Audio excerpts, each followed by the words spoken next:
Chapter 1546. According to Zhou Dafu's plan, the Golden Crow tribe was the one who could kill the Golden Crow general and save him from the hopeless situation. But he did not expect that the person who appeared in front of him today would be this person. As mentioned before, the aesthetic standards of the barbarians and the human race were different. But there were always exceptions, such as the mentality of seeking novelty and trying new things. The fiery, red-haired, incomparably handsome young man before him was the product of such a mindset. Although the human race and the barbarians looked similar, they were not the same race. The possibility of them having children was very low. His birth was an accident with a very low probability. It was said that the reason why he was able to be born and come to this world alive was because his father, who was related to him by blood, wanted to see with his own eyes what a rare hybrid between a human and a barbarian looked like. When he was born, his mother died in childbirth. He was cut open and sent to his father, covered in blood. So that's how it looks like. The barbarian man, who was drunk, waved his hand and decided the fate of the newborn baby. Since he had seen it, there was no need to keep him. Although his actions were absurd, he was still a noble among the barbarians. He would not allow his bloodline to be tainted. Although the story of what happened after was widely spread among the barbarians, it was mostly hearsay. No one knew what really happened. The result was that the abandoned baby returned to the tribe where he was born with a head full of blood-red hair. He killed his father in name and was recognized by the totem of the tribe, the Golden Crow, and became an elder of the Golden Crow tribe. He was born without a name, so he called himself the Golden Crow. This behavior was obviously not recognized by the others in the tribe. But later on, these people all died, and gradually no one dared to express their opinions on this matter. The Golden Crow of the Golden Crow tribe was widely known in the barbarian world to be cruel and bloodthirsty. Over the years, the number of barbarians who died in his hands was innumerable. And to the other half of his bloodline, the human race, the Golden Crow was even more cruel and ruthless. Because of this, after a deal with the Golden Crow tribe led to a bloody tragedy, the Golden Crow was forbidden to participate in the deal. But today he had appeared here. Fine beads of sweat broke out on Zhou Dafu's forehead, and his face turned pale. He had indeed hoped that General Jinwu would be killed in the Berserker's territory, but he did not expect that he would have to die with him. Jinwu got off the carriage. With a light pop sound, a stone under his feet shattered. The two fiery beasts, which had been pulling the chariot, directly kneeled on the ground. Gold Crow clan warriors, who had been following behind the chariot, jumped off their horses and kneeled on the ground. The world was deathly silent. A smell called fear spread in the air. The Golden Crow wore a calm expression as he took a deep breath. A hint of intoxication could be seen on his handsome face. Such a rich wine fragrance. Unlike his appearance, his voice was coarse and hoarse, like a rusty piece of iron rubbing against the uneven surface of a stone. Turning his head, he gazed into the distance in the direction where the wine fragrance was coming from. Thereupon he saw two large trees and an exquisite tree house. Eyes sparkling, Gold Crow smiled and said, "This wine our Gold Crow clan wants it." Zhou Dafu was sweating profusely. Being shrouded by his gaze, he felt his legs go weak. Using all of his strength, he was barely able to stand where he was without collapsing to the ground. His atoms apple-bobbed several times. He wanted to speak, but he discovered that he couldn't make a sound. He could only anxiously look at Qin Yu. The Golden Crow followed Qin Yu's eyes turned. "It seems that the rumors are true. You have changed your leader. This must be General Golden Crow." He clapped his hands, the smile on his face becoming increasingly gentle. "Our names are quite similar. How about you sell this wine to us at half price?" After planting his soul into the world spirit embryo, Qin Yu's perception had become extremely sharp. He could even see through the person hidden within Meaty's body. Moreover, this person in front of him was a Golden Crow elder whose cultivation was far inferior to his. In Qin Yu's eyes, what stood in front of him was a mass of raging flames that emitted an endless aura of madness and destruction. But in his heart he was still calm. It was just that there was something strange about this calmness. This tyrannically strong golden crow clan barbarian in front of him seemed to be seeking death. To think that he would go straight to the point and look for Meaty. As the new Goliath Emperor, although Qin Yu hadn't officially appeared on stage, he couldn't just stare on helplessly as he sent himself to his death. For better or worse, he should at least give him a chance to live. The wine is not for sale. A single sentence. 3 words.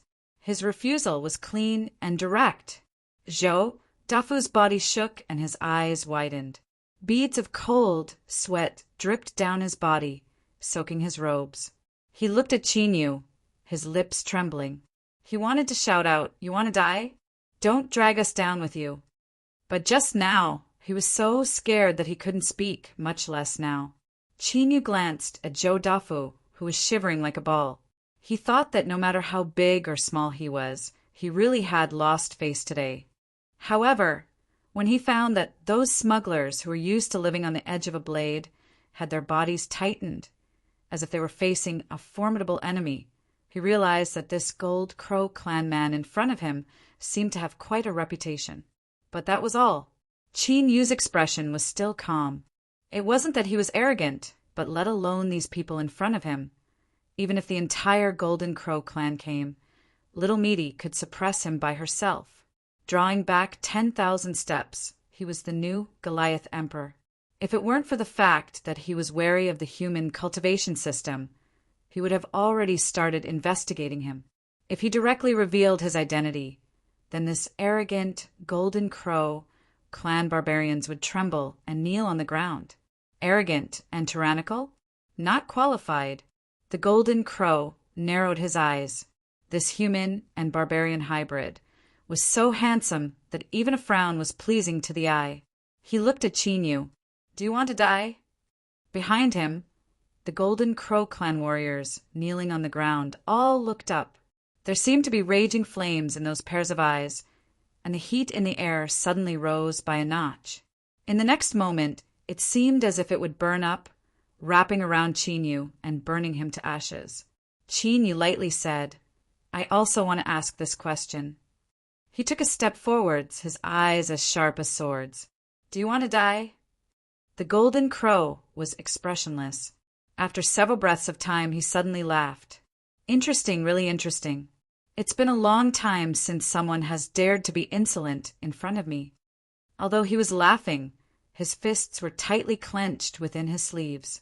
The Golden Crow couldn't understand why this ordinary-looking Golden Crow general in front of him would give him such a great pressure. It was like a giant, invisible stone was pressing down on his chest, making it hard for him to breathe.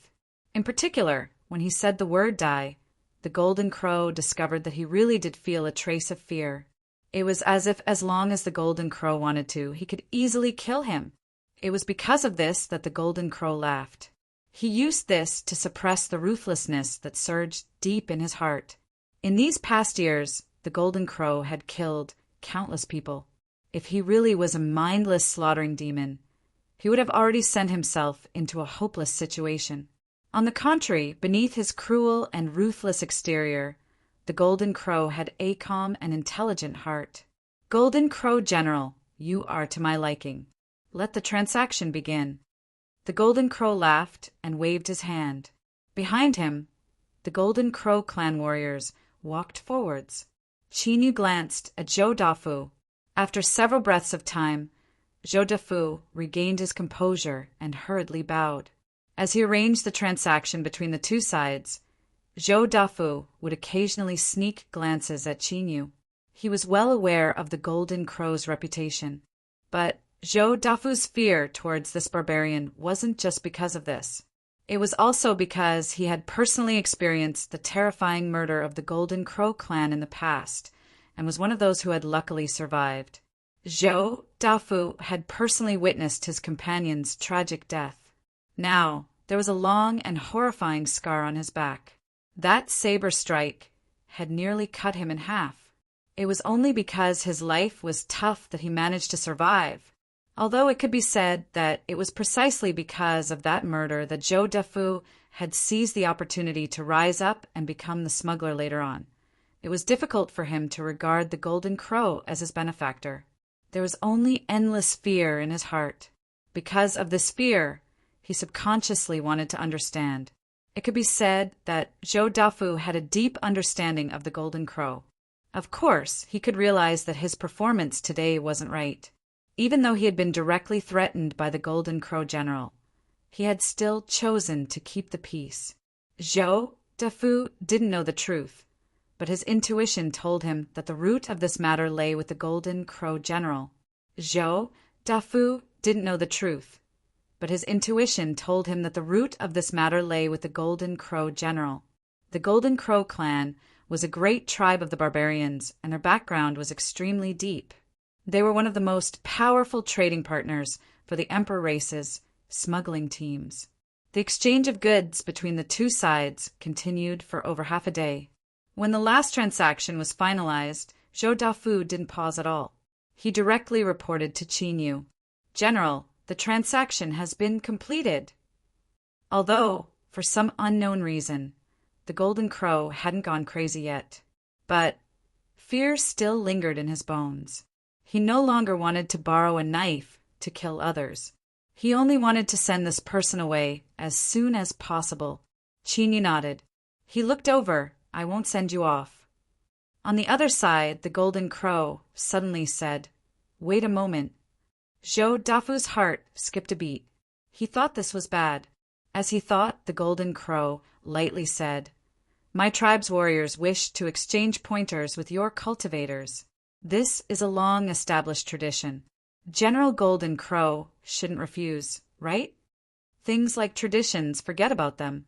Life wasn't easy, so couldn't you cherish them a little more?" Qin Yu was about to refuse when he suddenly frowned. He nodded and said, "Sure." "Good." The Golden Crow laughed. His voice was like a broken gong and drum, extremely sharp and unpleasant to the ear.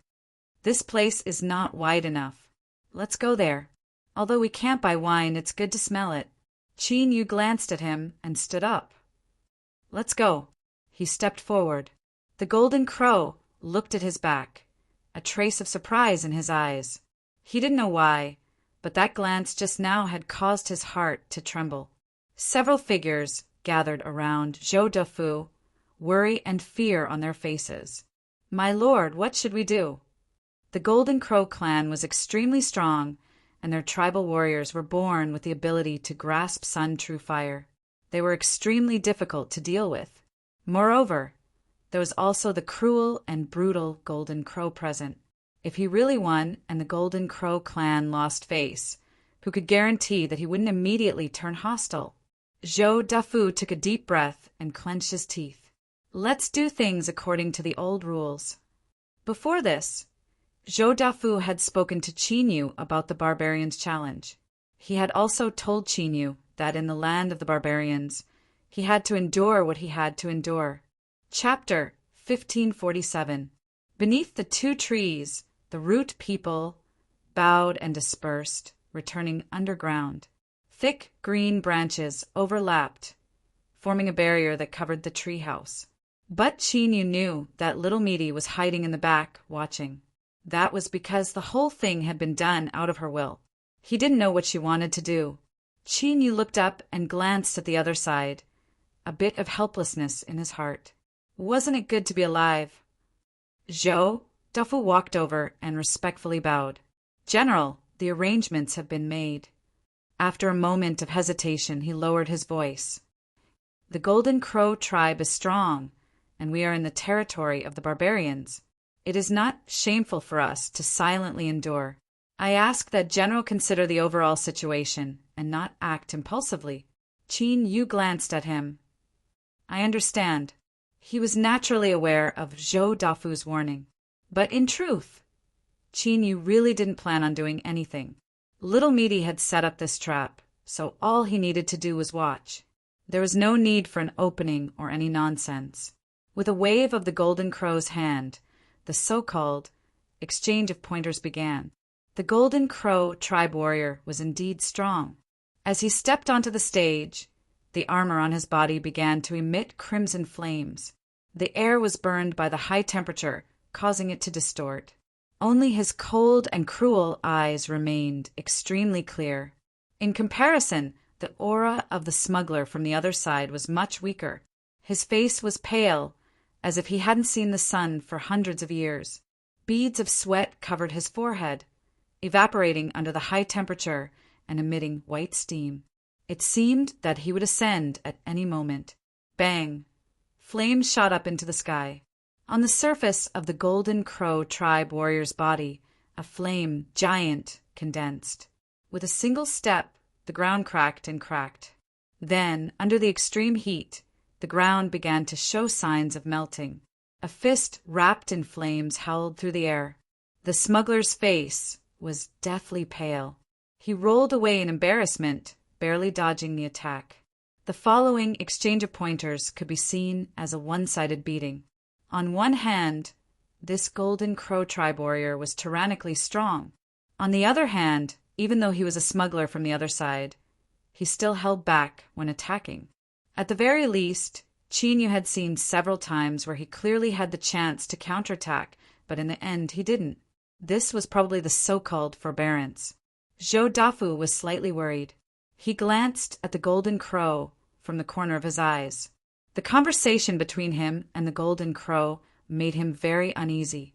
Fortunately, General Jean Wu seemed to have heard what he said. Although he frowned slightly, he didn't have any intention of interfering. That's great. As long as General Jean didn't act recklessly, there shouldn't be any major trouble today. At most, a few people would die and some trading resources would be lost. That was within a controllable range. Outside the sparring battlefield, the smugglers who were watching the battle remained silent. Although this was not the first time that most of them had seen this scene, the air was still filled with an oppressive feeling. The people who had been sent to spar were their companions and companions. They had struggled for survival together, licking blood from the edge of a blade to survive until now. But now he could only be an abandoned chess piece, waiting for death in despair. Zhou Dafu could feel the gazes of the people around him. His expression didn't change, as if he didn't feel anything. Only by enduring and bearing the losses could he avoid even greater trouble. This was the only survival rule of all smuggling teams in the Western Barbarians. Ah! Amidst the screams, the figure wrapped in flames fell heavily to the ground. The smell of burning flesh and blood filled the air. He hadn't died yet. He was crazily struggling on the ground, but his torn chest and the terrifying, scorching heat of the sun's true fire had already determined his final fate. A smuggler suddenly rushed out and pounced on the burning figure. "We lost!" Zhou Dafu shouted out loud. He flicked his sleeves, stirring up sand and extinguishing the flames. He glared at the smuggler next to him, his cold eyes telling him not to move. Then he personally took the storage ring from the man's burnt and festering finger. "If you agree to the bet, you must accept your loss. The thing is here." He raised his hand and threw the ring. "Pa!" The Gold Crow tribe warrior reached out and caught the ring. He licked the corner of his mouth, and a trace of ferocious excitement flashed in his eyes. Then he reached out his hand and pointed outwards, letting out a low roar. Roar! Zhou Dafu's complexion changed. Before he could speak, the Gold Crow laughed. His sharp and ear-piercing voice sounded out, "My son isn't satisfied yet. Then let him continue to fight. Strictly speaking, our clan has suffered a loss. Zhou Dafu, you shouldn't refuse, right?" He looked at Ji Hao. His tone wasn't harsh, but his eyes were cold, piercing straight to the marrow. Zhou Dafu's body froze, and his face paled. The one that the Gold Crow tribe warrior pointed at was the smuggler who had just rushed out. Number 1 and Number 2. Number 2 was the younger brother of Number 1. He was supposed to be chosen, but Number 1 snatched his number and was lying on the ground at the moment. "I will go." Number 2 gnashed his teeth and said. Zhou Dafu took a deep breath. "You have to know what you should do." Number 2 nodded, glanced at his brother, who was gasping in pain and was about to die at any moment, then turned around and left with big steps. The second competition began. Number 2, who was filled with hatred, obviously didn't hesitate to attack. He was truly risking his life. If the opponents was slightly weaker, or if they felt fear, they might really be able to kill a strong enemy. But to the Gold Crow tribe warrior, once he failed, his ending would be even more terrifying than death. Therefore, number 2 risked his life, but the result was that he lost even faster. While screaming, he became the second Burning Man. Compared with the Gold Crow tribe warrior, there was still a big gap between him and the Gold Crow tribe warrior. Of course, number 2's risking his life wasn't in vain. The shoulders of the Gold Crow tribe warrior, where the armor couldn't cover, were now badly mutilated, and one could vaguely see his red bones. The smell of burning flesh and blood in the air grew stronger. "This smell, it stinks." A dissatisfied voice came from the big tree. Then large branches spread out and dripped down a large amount of dew. Clatter! The dew spread and soaked the bodies of the 2 burning men on the ground. An amazing scene happened. The horrible wounds caused by the Essence Sun fire healed at a speed visible to the naked eye. The festering flesh and blood quickly withered and fell off, exposing the healthy skin underneath. Everyone subconsciously widened their eyes, their faces filled with shock. Number 1 and number 2 struggled to get up. As their bodies moved, the surface of their skin fell off like mud, revealing their incomparably pale faces. Their eyes were filled with disbelief. They looked down at their newly grown fingers and fell to their knees, repeatedly kowtowing towards the treehouse. "Thank you, miss. Thank you, miss." If one didn't personally experience it, they would never know just how horrifying it was. Little Meaty wrinkled her nose, a look of disgust on her face. "Don't kneel, your body stinks. Hurry up and get up." She curled up her legs and sat on a tree chair, glaring at Chinyu. "These people are too noisy. Hurry up and make them leave." Chinyu understood. The meaning in Little Meaty's eyes was, "You owe me another favor." As for where this favor came from, of course, it was she who had saved these 2 smugglers. Little Meaty's first label was that she was a member of the Devil's Sect, but her current identity was that of a Gold Crow general's woman. This was something that everyone in the Xinjiang border army camp was aware of. She had saved people, which also meant that the Gold Crow general had saved people. You could feel the changes in the eyes of the smugglers as they looked at him, but he didn't appreciate it at all. In fact, he even snorted disdainfully. "All of this was because of you. If it weren't for you interfering, then I would have directly refused this matter and waited for them to admit defeat or go crazy. These 2 people have suffered so much because of you, but now they are filled with gratitude towards you. TSK, does your conscience not hurt?" Little Meaty arched an eyebrow. What was conscience? Chinyu, since when did you care about such things? As the 2 of them were exchanging glances, the Golden Crow was staring at Little Meaty in a daze. He had already spoken of his origins before. As a half-human, half-barbarian existence, the Golden Crow's appearance was highly similar to that of a human. In fact, it could even be called extremely handsome. This indirectly caused the Golden Crow's sense of beauty to be different from that of the barbarians. He hated humans, but he also loved to play with human women. Of course, in the end, the fates of these human women weren't too good. But today, the Golden Crow suddenly felt an unprecedented impulse. This woman was his. He had to have her. He was like a hungry wolf that had seen a delicious prey. With a single glance, the image was imprinted in his heart, and he could no longer pull it out. Whoosh! The Golden Crow suddenly stood up and pointed at the treehouse. "Offer her to me, and I will return all the spoils of the previous 2 battles to you. Then I will immediately take my people and leave." Zhou Dafu's face was filled with despair. If it were any other woman, even if she were the mother of his child, he wouldn't even bat an eyelid if he could quickly send away these Gold Crow clan people. But it just so happened that this woman was the Golden Crow clanswoman. It could be seen that the Golden Crow clan people didn't interest him at all. If it was anything else, he might have endured it. But when it came to his woman, how could he give up? It was over. It was all over. Number 1 and Number 2, who had just crawled up from the ground, fiercely glared at the Golden Crow. Their lives had been saved by this girl. It was only natural that they would die for her. It was just that they didn't understand why they had suddenly become so grateful and grateful people. They could even disregard their own lives. Everyone's eyes fell on Chinyu, waiting for him to turn hostile. The smugglers in the camp had tensed up, as if they could already see the scene of a life-or-death battle. Good. Chinyu suddenly spoke. He sat down on a chair and picked up a cup of tea. The world suddenly fell silent. Everyone's eyes were wide open as they stared at him blankly. Their minds were in a mess. He agreed. How could this be? The Golden Crow clan general was actually such a Golden Crow clan general. Zhou Dafu suddenly felt as if he could breathe again. He hurriedly screamed, "General is wise and righteous!" Before he could finish speaking, he received a heavy blow to the mouth. Several teeth flew out and he fell to the ground.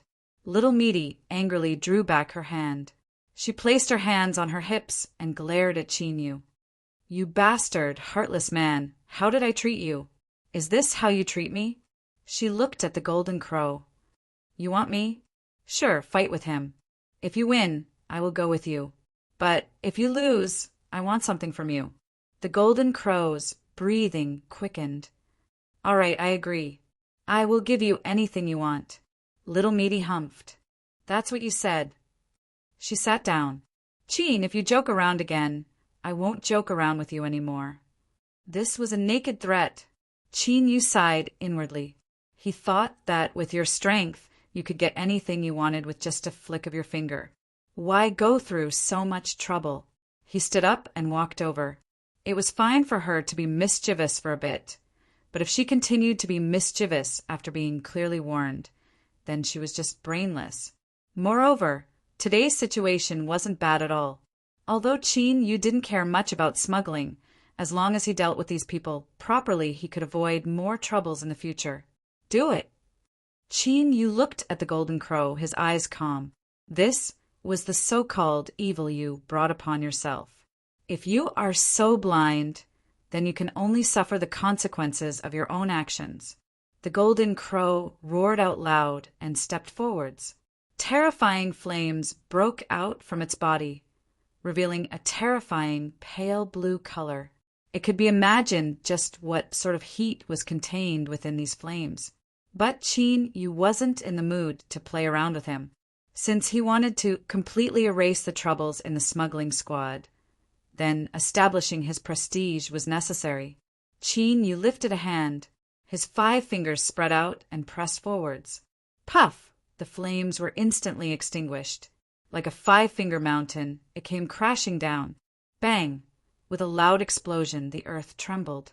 The Golden Crow was smashed into the ground, blood gushing out from his nose and mouth. As the Goliath sovereign, and with the palace lantern in his hand, suppressing a barbarian was just that simple.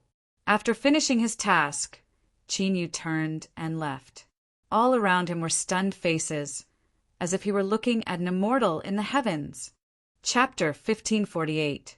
Immortals didn't exist, but the effect of establishing prestige was actually quite good. For instance, Zhou Dafu. In terms of acting, the only person that Chinyu admired was Zhou Dafu. His expression was a mixture of shock, horror, disbelief, and extreme fear. Thinking about it, his thoughts were, "I actually dared to scheme against that terrifying Wu Jin? I fear I'm tired of living." Then it turned into a deep despair. The reason was simple. Since Wu Jin was invincible, his plan had become a joke. In the end, all that awaited him was death. Chinyu wasn't in the mood to care about Zhou Dafu's thoughts. He said without turning his head, "If he dares to move, he will die right now." The enraged Golden Crow tribe members immediately rooted themselves to the ground. They clenched their teeth, not daring to take half a step forwards. Chinyu turned and sat down. He looked at the treehouse and thought, "It's about time you explained your plans." Little Meaty's feet moved. She floated down from the treehouse and landed beside the giant hole in the ground. As she looked at the suppressed golden crow, her eyes shined. "Hey, I know you haven't died. Take a breather." The golden crow opened his eyes. As he looked at the face in front of him, his eyes were still filled with heat and intoxication. "I lost. Whatever you want, I will give it to you." Little Meaty clapped her hands and laughed. "Well done. A man should keep his word." She reached out a hand and grasped it. "Then I won't be polite. I will take it myself." "Ah!" The golden crow roared in pain. His body instantly tensed up. Then his limbs seemed to be grabbed by invisible tentacles and violently pulled outwards. With a loud crackling sound, it emitted from within the golden crow's body. It was unknown whether it was his bones breaking or his flesh and blood collapsing. But it was clear that this wasn't a good feeling. Pain and fear finally covered the desire in his heart. Anger appeared in his eyes. "What do you want to do?" Little Meaty looked at him with a strange expression. "Take something." She thought to herself, "Why are you asking about something that you already agreed to?" It was really inexplicable. Bang! Flames broke out from his body. The clothes that the golden crow wore were instantly burned to ashes. Little Meaty glanced at him, a look of contempt on her face. She thought that he really was just a silver spear with a wax stick. He looked good, but was actually useless. From the outside, it looked pretty good, but the price was far too low. It was far worse than that brat Chinyu. Inexplicably, Chinyu suddenly felt a great sense of unease. He looked up at Ruru.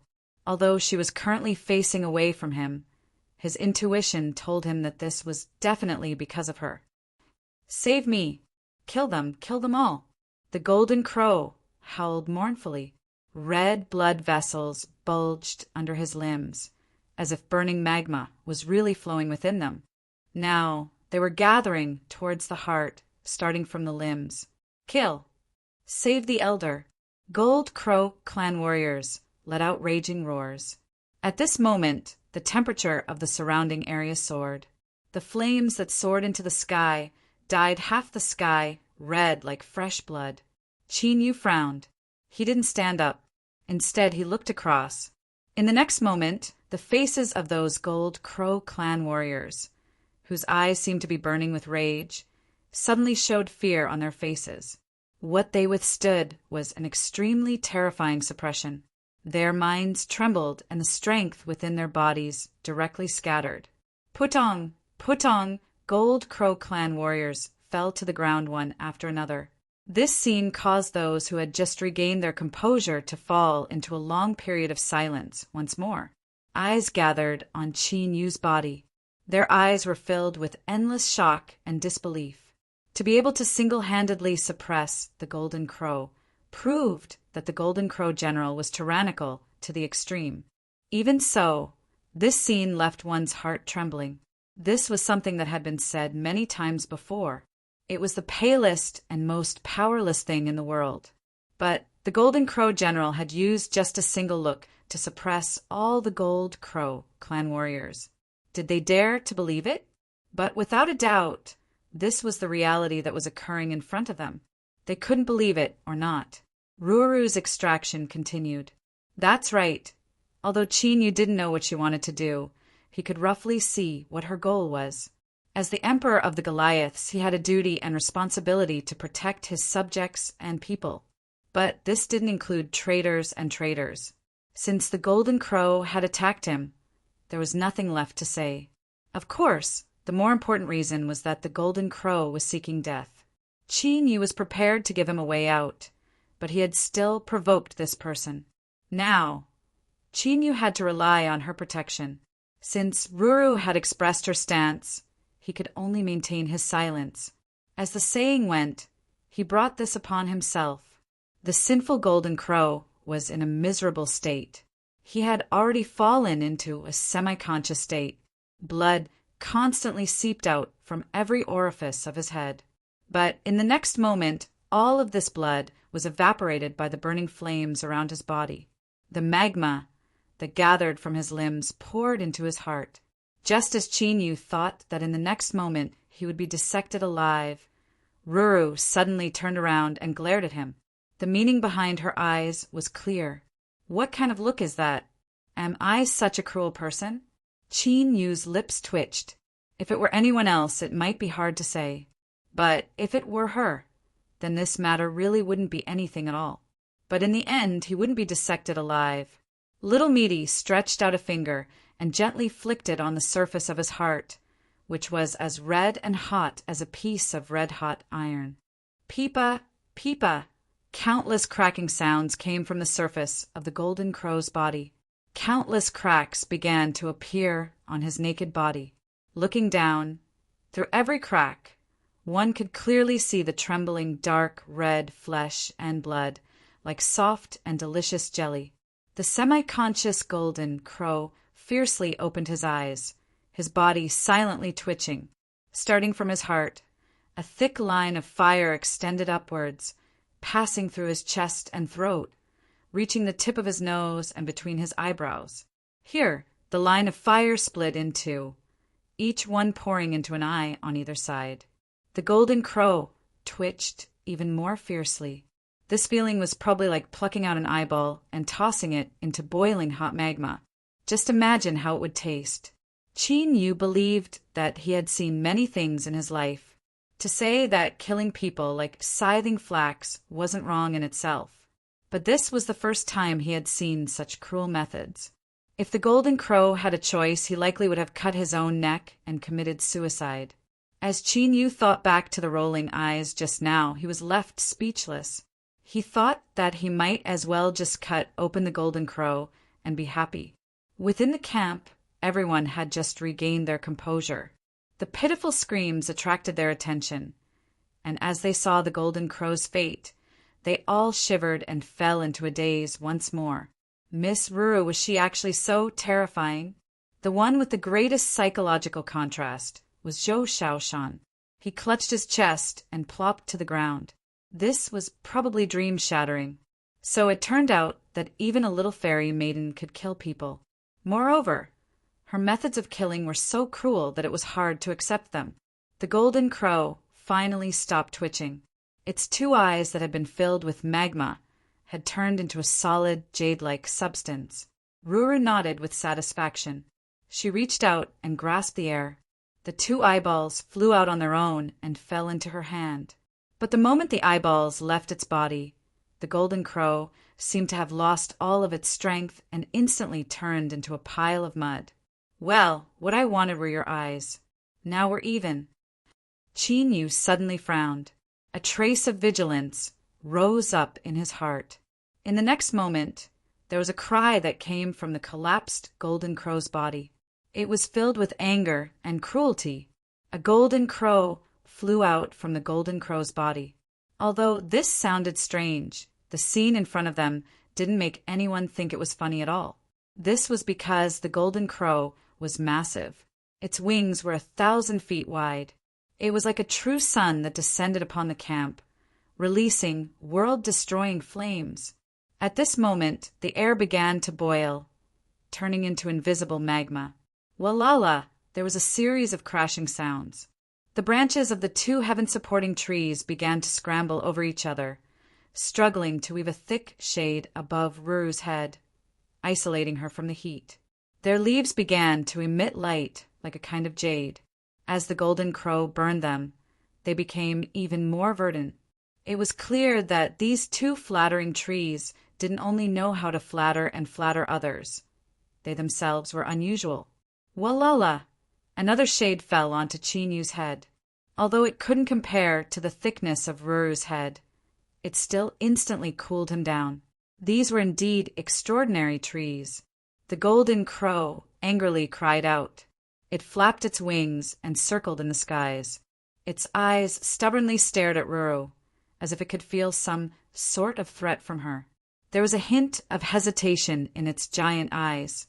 The golden crow fiercely flapped its wings, and an endless sea of fire instantly descended, like a heavenly river. In the next moment, its massive body shot into the skies. So, this heaven-shaking strike wasn't to kill the enemy, but to seize the chance to escape. Qin Yu looked at the golden crow that had a wingspan of over 1,000 feet and revealed a look of sympathy.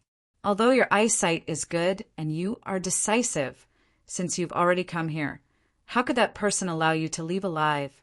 At this time, Qin Yu had already determined that Ruru's goal from the very start had been this golden crow. The so-called taking of the golden crow's eyes and making the process so complicated and cruel was likely to draw it here. Although the golden crow that soared into the skies and tried to flee wasn't its main body.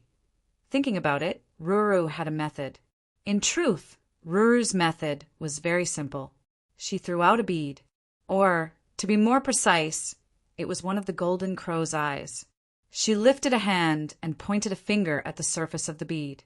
With a cracking sound, cracks appeared on the bead and it immediately shattered into pieces. Above her head, the golden crow that had spread its wings and flown far away suddenly emitted a miserable cry. In the next moment, its massive body was like a brilliant firework that exploded in all directions. It was as if there was a huge snow of fire. Ruru nodded in satisfaction. She took out another bead and pointed a finger at it. This time, the bead didn't shatter. Rather, it turned into an existence similar to a black hole. A formidable swallowing strength erupted from within, sweeping out and sweeping away all of the falling snow and fire. A cry of alarm and anger came from within the bead. The phantom of a golden crow that had shrunk countless times began to wildly fly about within the bead. But the inside of the bead seemed to have formed its own world, like an unbreakable cage. No matter how the golden crow flew about, it couldn't escape. Ruru took the bead, looked at it, and then swallowed it. Chapter 1549. The golden crow of the golden crow tribe was dead. One sentence, but it referred to two places. The half-human, half-barbarian golden crow was dead, so be it. He was not favored in the tribe anyway, but the latter was different. The reason why the golden crow tribe was so powerful and that its warriors could control the true fire of the sun was because of the golden crow totem. Although there was more than one golden crow, only the king of the golden crows was qualified to become the totem of the tribe. It was the one that Little Meaty had swallowed. When she put the bead into her mouth, the golden crow totem shrieked and turned into ashes. The entire golden crow tribe was in turmoil, and a murderous intent exploded. The golden crow totem was inherited in an orderly manner. Before the previous king died, he would pass on the purest bloodline to help the new king be born. This in itself was equivalent to cutting off the inheritance of the golden crow totem. No matter what, they had to take back the bloodline of the golden crow king. For this, they would pay any price. As for the murderer, it was not difficult to find. Just as the golden crow tribe was preparing to launch a bloody revenge, a barefooted guest arrived outside the tribe. There was a hideous scar on his head, but it did not affect the warm, sun-like aura in his eyes. "Welcome, Lord Ascetic." The tribe gate opened. The leader of the golden crow tribe prostrated on the ground and invited him into the tribe's camp with the most respectful and noble etiquette. The camp of the Imperial smuggling team. The people of the Golden Crow tribe had already dragged the corpse of the Golden Crow away. The burning aura that filled the air had mostly dissipated, but the tense atmosphere that enveloped the camp did not dissipate. Instead, it became even more intense. A golden crow had died. A golden crow had been eaten. No matter which one it was, it would cause a great deal of trouble. The Golden Crow tribe was one of the strongest tribes of the barbarian race, with over 100,000 warriors under its command. No matter how strong the Golden Crow tribe was, no one thought that he could fight against the revenge of the Golden Crow tribe. Now that they had entered deep into the territory of the barbarian race, the fate of their team could already be predicted. Many gazes gathered on the two trees. Their eyes were filled with worry and fear, but there was also a hint of anticipation. It would be a lie to say that they did not feel any resentment. But, as mentioned before, there were no immortals. but the effect of establishing one's might was quite good. After witnessing how Jin Woo General suppressed those Gold Crow clan people, these vicious smugglers were now filled with awe and fear. Even if he was dissatisfied, he could only keep it in his heart, not daring to show it. Everyone's eyes turned towards the treehouse.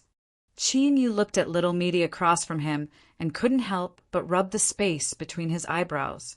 So, you really ate the Gold Crow, tribe's golden crow? Little Meat nodded. It came to me on its own. I didn't provoke it on my own. As she spoke, she blinked her eyes innocently. Qin Yu, you saw it with your own eyes. It was that golden crow that spat fire at me first. You have to testify for me. Qin Yu nearly choked to death. Not to mention that the golden crow was spitting fire in order to escape. It was just that it was too slow and was caught and eaten by you.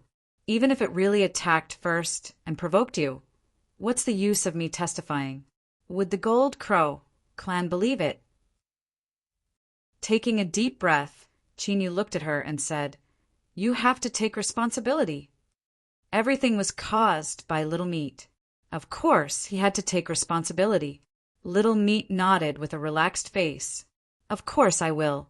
If the Gold Crow clan is not satisfied, just come and find me. Qin Yu smiled bitterly. Different from what the others in the campsite were thinking, he wasn't worried about the revenge from the Gold Crow clan at all. On the contrary, he was worried about the safety of the Gold Crow clan. Looking at Little Meat's face, it seemed that she didn't care about the Gold Crow clan at all. But deep down, she probably couldn't wait for the Gold Crow clan to come to them. Then, she would have a reason and motive to eat to her heart's content. Stop, put away your thoughts. You can't touch the Gold Crow clan anymore. Qin Yu warned her seriously. Unless you are ready to give up this identity and leave as soon as possible.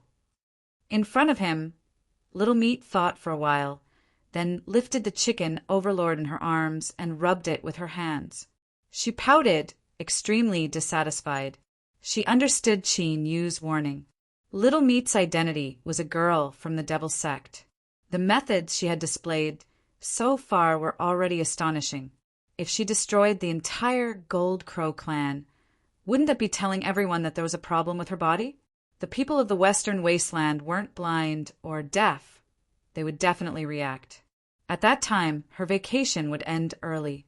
In a pair of white and tender hands, a certain chicken overlord that had been kneaded into 80 different positions widened its eyes. Its face was filled with innocence, and it wanted to cry, but no tears came out. It thought to itself, just who did I provoke? Why did such a disaster suddenly come flying at me? Qin Yu said, It's good that you understand. So, leave the following matters to me. As he spoke to her, he couldn't help but rub the space between his eyebrows. Although he said he would handle it, the truth was that even now, Qin Yu still hadn't thought of what he would do. After such a major event had occurred, the Gold Crow clan would definitely respond. Once they arrived, he would make a decision based on the situation. This was likely to be the first time that the new barbarian emperor had established contact with his clansmen. But Qin Yu wasn't sure what the consequences would be. The great shaman bewildering in the mine was the best example. Not everyone in the barbarian race hoped that a new emperor would appear. If a single mistake were to occur and Qin Yu's identity was revealed, then he feared he would have to flee to the ends of the world. Of course, with the one in Meaty's body, his safety was guaranteed. But the image of a golden general that he had painstakingly built up would vanish into thin air.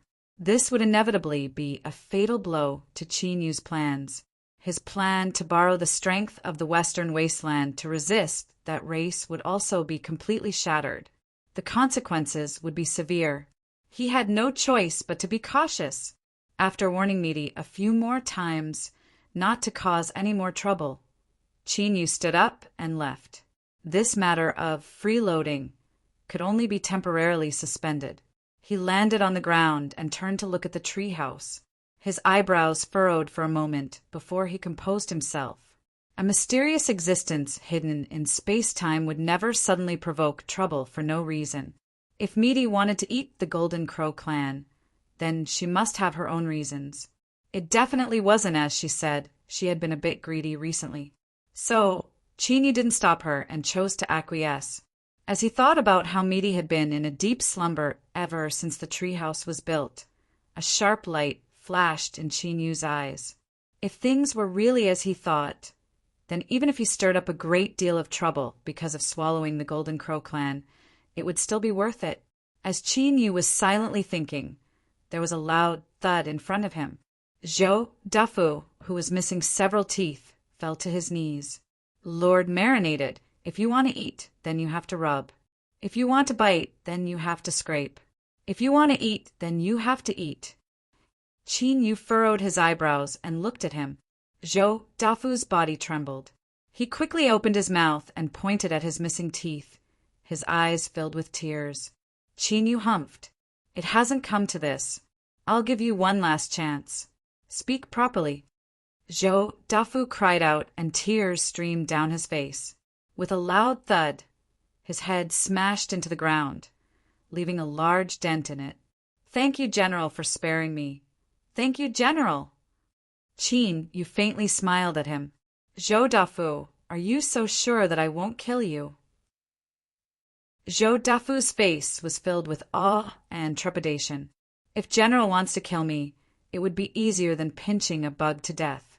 But as long as I live, I will do everything in my power to serve you. Chinyu sneered and walked away. Zhou Dafu was stunned for a moment. Then, while joy gushed out from his eyes, and he hurried to follow. After the Golden Crow was killed, he knew that his previous plan was nothing more than a joke. Since he couldn't kill Chinyu, his only choice was to cling onto Chinyu's thigh. Perhaps that would give him a chance to live. So he waited beneath the treehouse, so he deliberately let out a few loose teeth, so he borrowed Chinyu's words to kneel down and thank him. But all of this was Zhou Dafu's wishful thinking. He was just probing Chinyu. Life or death, it all depended on Chinyu's thoughts. Perhaps in the next moment, the gates of hell would open, and he would be welcomed in to settle down. But at this time, with a cold cough, Zhou Dafu felt completely at ease. As he thought, General Jin Wu didn't want to kill him. Otherwise, just as he said just now, killing him would be as easy as crushing a bug. There would be no need to wait until now. Chinyu suddenly stopped. He turned around and looked at Zhou Dafu, who was filled with joy and respect. It looks like you are a smart person. I like smart people. You can continue living. Zhou Dafu fell to his knees. I pledge my life to the General. There was nothing else to say, but this declaration was the most appropriate one at this time. Chinyu waved his hand. Leave. Tell the others that there is no need to panic. He walked away. Zhou Dafu stood up. Looking at Chinyu's fading back, his eyes flashed and the joy in them grew. He believed that in this matter, there was no need for General Jin Wu to bluff.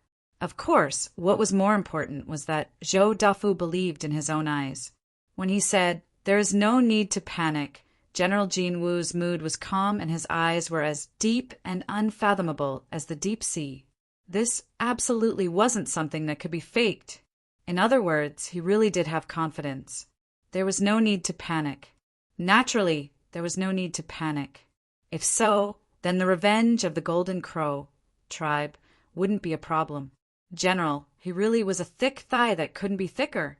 In the border army camp and even the great figures of the imperial capital, it was likely that they all underestimated the strength he possessed. Zhou Dafu turned and left. Soon, he gathered several trusted subordinates. After saying a few words, everyone dispersed. Soon, the tense atmosphere in the camp quietly eased. It was impossible to completely resolve it, but at the very least, a semblance of calm was restored. At this time, everyone only had a single thought in their minds. Just what gave the general such confidence? Golden Crow tribe. He waved his attendants away. In the patriarch's tent, there was only him and Ku Xiu left. The air was quiet. The patriarch's face revealed an awkward and hesitant expression. Ku Xiu had a fierce scar on his head and a warm expression in his eyes. He looked at the frowning patriarch and slowly said, "I know the importance of the golden crow totem.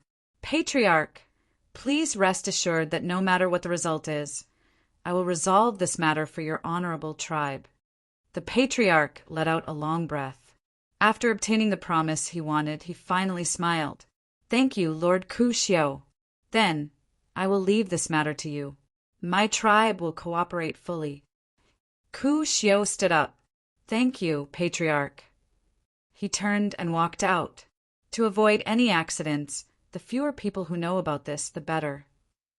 Half a day later, a troop quietly left the Golden Crow tribe. It was not a large troop, but they were the most trusted subordinates of the Golden Crow tribe's patriarch. The leader was even his most valued son. Turning around and glancing at the carriage, the young master of the Golden Crow tribe thought of his father's solemn warning before he left. Listen to Lord Ku Xiu's orders. To be honest, he was a bit confused. Even though Ku Xiu had a noble status and was the most powerful force of the barbarian race, as the strongest tribe of the barbarian race, the Golden Crow tribe should not be so respectful in front of a Ku Xiu. But since he was valued by the patriarch of the Golden Crow tribe, it was because he was cautious and intelligent. His father did not explain, but the more he did so, the more it showed that there was something hidden. All he needed to do was to obey. Along the way, the troop hid their identities and did not alarm the other tribes. But in fact, the killing of the Golden Crow tribe had already alarmed the 4 tribes. There were too many eyes on this place. No matter how cautious and low-key the troop was, it was hard to avoid being discovered. The Ku Xiu's calm voice came from the carriage. "No need to pay attention to it. Just keep going." As the voice faded, a faintly discernible sense of peace and tranquility was released from the carriage. In the darkness, the expressions of the people who were watching the troop changed slightly when they sensed this sense of peace. Silhouettes walked out from their hiding places, bowed, turned around, and left. Ku Xiu, especially a Ku Xiu with such a pure sense of peace, had an extremely high status in the barbarian race. But there was one thing that no one could understand. Why would such a powerful Ku Xiu intervene in the matter of the Golden Crow tribe? Sensing the sense of peace released from the carriage, the young master of the Golden Crow tribe was secretly shocked. His tone became even more respectful. Finally, they had arrived. The young master of the Golden Crow tribe bowed. "Lord Ku Xiu, the camp of the Desolate Man is in front of us." The door of the carriage was pushed open. The Ku Xiu, with a scar on his head, walked out and nodded slightly. "Follow me." He had contacted the Desolate Man using the name of the Golden Crow tribe, so it was reasonable to bring him along. The young master of the Golden Crow tribe hurriedly nodded and followed behind. Thinking for a moment, his thoughts stirred. He released a trace of the Golden Crow's aura from his body. The Ku Xiu turned his head and looked at him. In his warm eyes, there was a trace of appreciation. The young master of the Golden Crow tribe was excited. Shwa, shwa, 2 figures blocked their path. The Ku Xiu raised a palm. "You too. I have come from the Golden Crow tribe. I would like to see General Jean."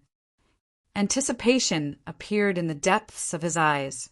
Strictly speaking, he had already interacted with this General Jean twice, but they had never officially met.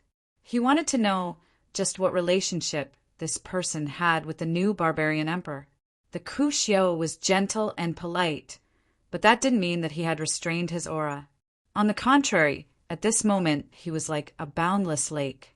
He was quiet and deep, and he naturally released an aura that caused one to feel awe.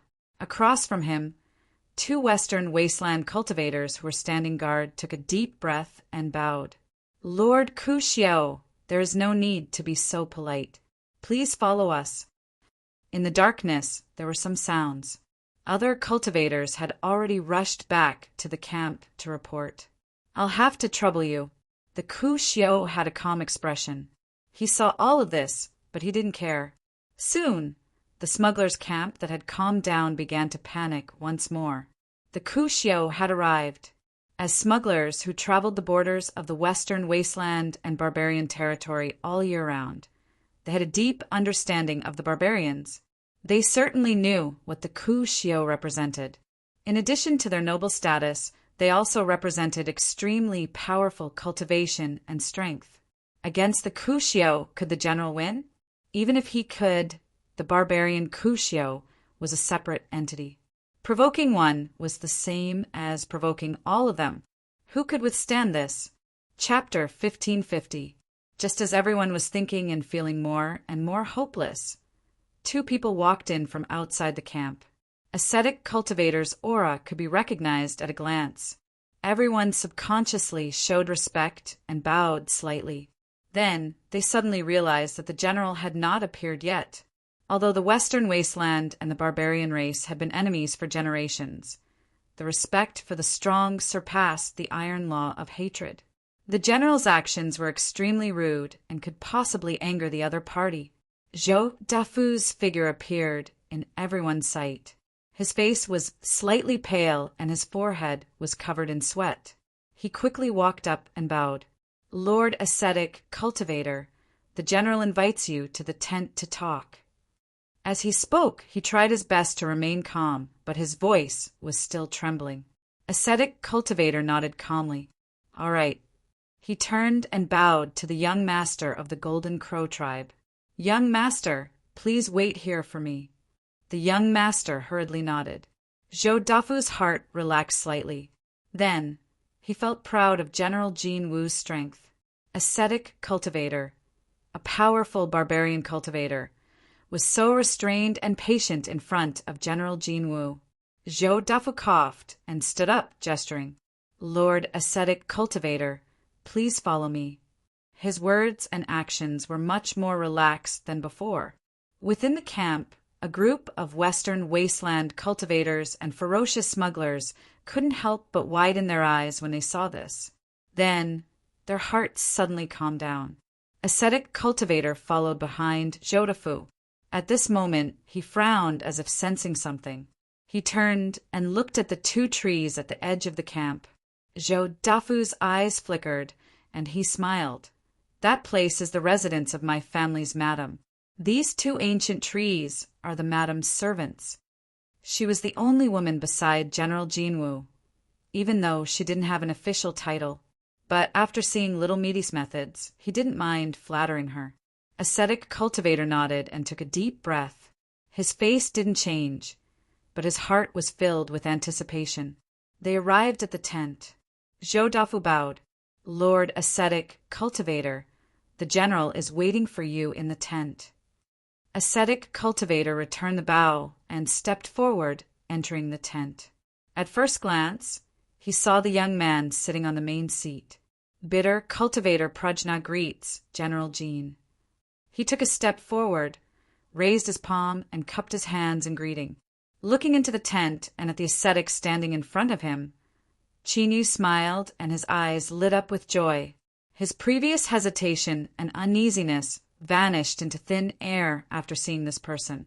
Thinking for a moment, Chinyu sat still and accepted the ascetic cultivator's bow. Then he cupped his hands together and said, "Grandmaster Prajna, we meet again." With these words, the laws of space and time within the scope of the tent distorted at the same time, completely isolating the inside from the outside world. Hanya's warm eyes suddenly brightened. She looked up at Chinyu, a look of understanding in her eyes. It turns out that the previous two times were both deliberate actions by the general to lead me to him. At that moment, he could basically be certain that the person before him had an incredibly close relationship with the new Berserker Emperor. Overjoyed, she immediately bowed once more. "General, I beseech you to tell me where you met my tribe." Before she finished speaking, she was interrupted by Chinyu.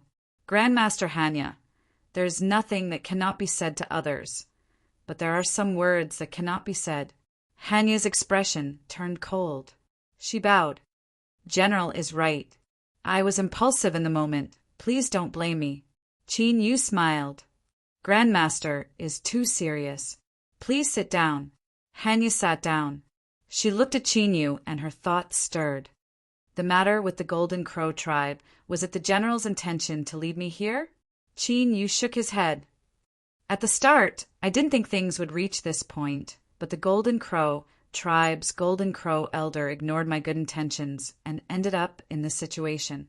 After a pause, he continued to say, in addition, I didn't know that Grandmaster Hanya would appear here.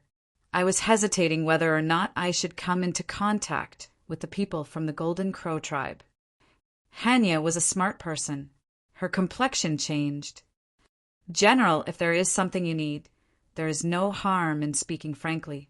Chinyu lifted a hand and revealed a ring on his finger. When I left the border army camp, the projection of a half-emperor appeared and personally handed it to me. A half-emperor existence resonated with the heavens and earth. They couldn't be called out by name, otherwise they would sense something. Hanya's complexion changed once more. A half-emperor of the Desolate was equal to a great shaman of the barbarian race. Their strength and boundary were at the peak of the world.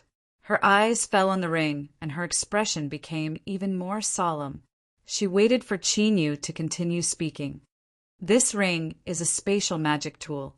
There are many materials placed inside that can be used to construct a special array formation. Its name is the Boundary Breaking Token. Immediately, Chinyu told the cultivator in front of him everything he knew about the Boundary Breaking Token, a terrifying spatial array formation. It could cause space to explode, forming terrifying waves of space that could sweep away all. Hanya revealed a look of anger. It was clear that this was the first time she learned that the Western Wasteland had been plotting such a terrifying plan for so many years. Once they succeeded, they would surely severely wound the barbarians. There was even a chance that they would be sent into the abyss. Hanya took a deep breath. She bowed. Thank you, General, for informing the barbarians of this matter. Otherwise, there would have been a great calamity for my people. Chinyu waved his hand. It is my duty, so there is no need for Grandmaster to thank me. But the crux of the matter is that I have the mission of arranging the Boundary Breaking Token. Only by completing this matter can I obtain further trust. He paused for a moment. In order to increase the persuasiveness of his words, he said, "This is also the attitude that Grandmaster believes in." Hanya didn't doubt Chinyu's words. Even though she couldn't figure out why the barbarian sovereign would choose this desolate general to be his envoy after he arrived, Chinyu suddenly said, "Grandmaster, do you know the origin of the Western Wasteland Army's Hengshan family?" Hanya frowned. She slowly said, "The Hengshan family is a traitor of my barbarian race. This is a shame that the ascetic cultivation lineage must wash away." This news surpassed Chinyu's expectations. He knew that the Hengshan family was a barbarian race, but he never imagined that they were actually a traitor.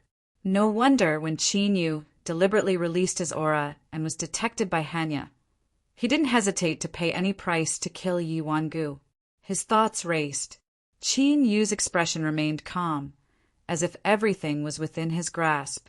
He took a deep breath, and his aura changed. An ancient and tyrannical aura was released from his body. Hanya's eyes widened. After a moment of silence, she bowed and said, "So General was a powerhouse of my barbarian race." At this moment, she was thoroughly enlightened. Everything that had happened had been a plan made by the great barbarian sovereign.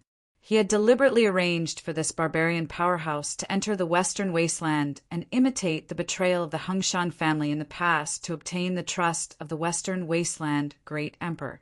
Step by step, he had pushed General Jinwu to rise, becoming the deepest chess piece that the barbarians had placed in the Western Wasteland. Although he didn't know what His Majesty's true intentions were, there was no doubt that he was playing a massive game of chess. General Jinwu, Hengshan family. Hanya's heart was suddenly filled with excitement. She suddenly felt that perhaps the shame that the ascetic cultivation lineage wanted to wash away might be erased. Chinyu said, "Concerning my identity, I asked Grandmaster to keep it a secret." After Hanya nodded, he continued to say, "So, what is placed in front of me now is a difficult problem. If I continue to lay down the world-breaking token, it is likely that it will endanger the barbarians. But if I give up, it will ruin my original plan. Hanya looked into Qin Yu's eyes and solemnly said, I understand General's meaning. I ask you to wait a moment. After he finished speaking, he closed his eyes. Qin Yu's eyebrows arched up. At this moment, he could feel an incomparably strange divine sense fluctuation coming from Hanya's body. It was weak and mysterious, like some sort of special resonance technique. It could cross a great distance and communicate with a specific target. Thinking back to when Zhou Dafu mentioned that the barbarians were a nest, Qin Yu understood. Behind Hanya was the true great figure of the barbarians. He could make the final decision regarding the world-breaking token. To Qin Yu, this was the best result. With the participation of the great figures of the barbarians, he would know what to do next. After a long time, the divine sense fluctuation coming from Hanya's body dissipated. He opened his eyes, his complexion pale. It was clear that this method of communication was a great burden to him. Looking at Qin Yu, Hanya smiled. General, you can continue to lay down the world-breaking token. As long as you let us know the location ahead of time, we can do so immediately. Qin Yu said, Of course. As for constructing the world-breaking token, I will need your cooperation. But he looked over, an awkward expression on his face. Hanya said, General, rest assured that we can guarantee that this matter will not be discovered by the barbarians, nor will it threaten you. It was indeed easy to speak with a smart person. Qin Yu smiled. If so, then I can rest assured. Hanya lifted a hand. A pearl-sized ball of light slowly condensed at her fingertips. General, this is a divine sense resonance technique of my lineage.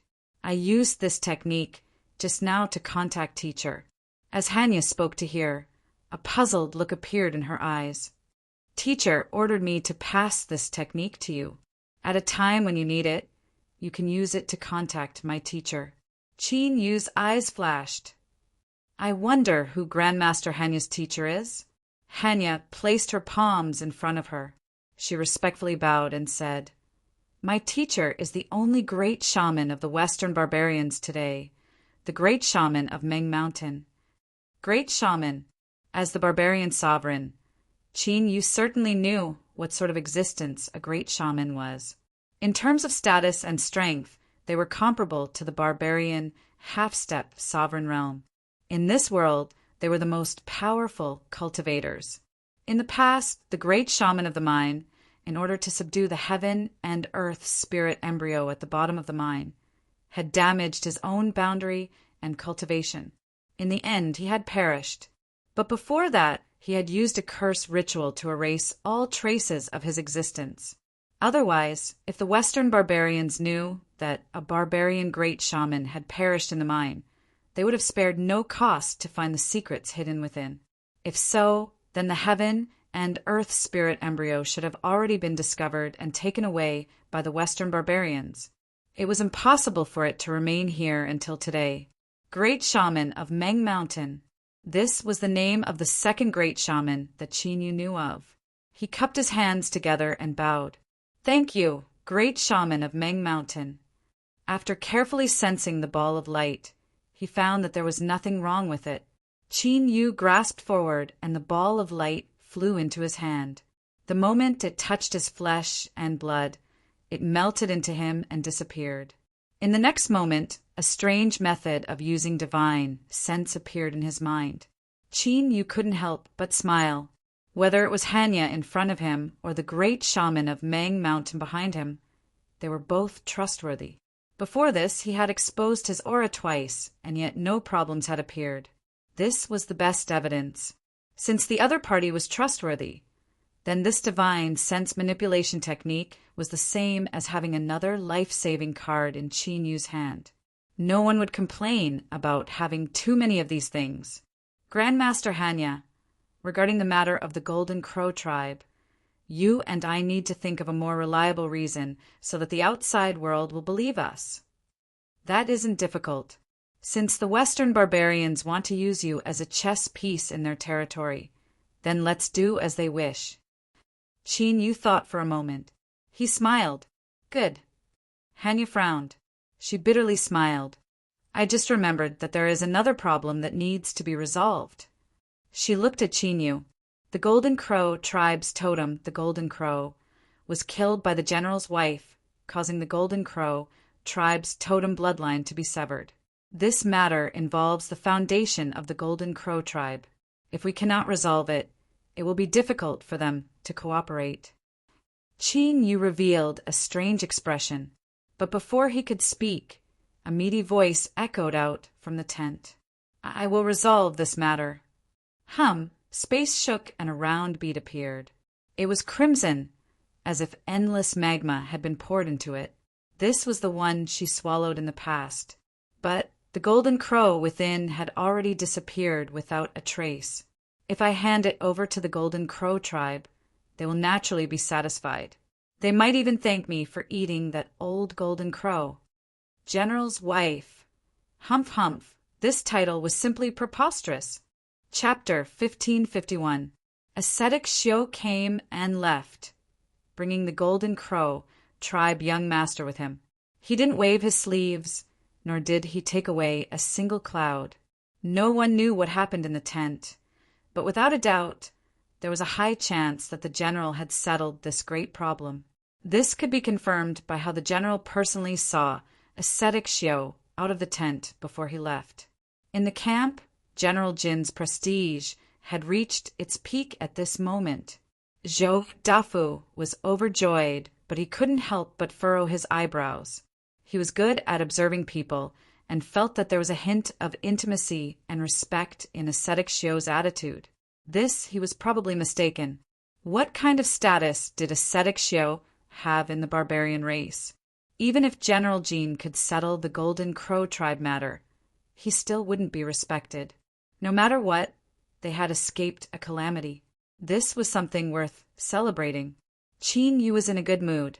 The sudden appearance of Ascetic Xiu had solved a problem that had been troubling him for a long time, and he had obtained an extra card in his hand. Although it was best if he didn't have to use a life-saving card in this world, no one knew which would come sooner, accidents or tomorrow. Only by being prepared could one be safe. He turned and returned to his tent. After taking several steps, he turned his head and looked towards the treehouse. Solving the problem of the Golden Crow tribe could also be considered erasing some troubles for this person.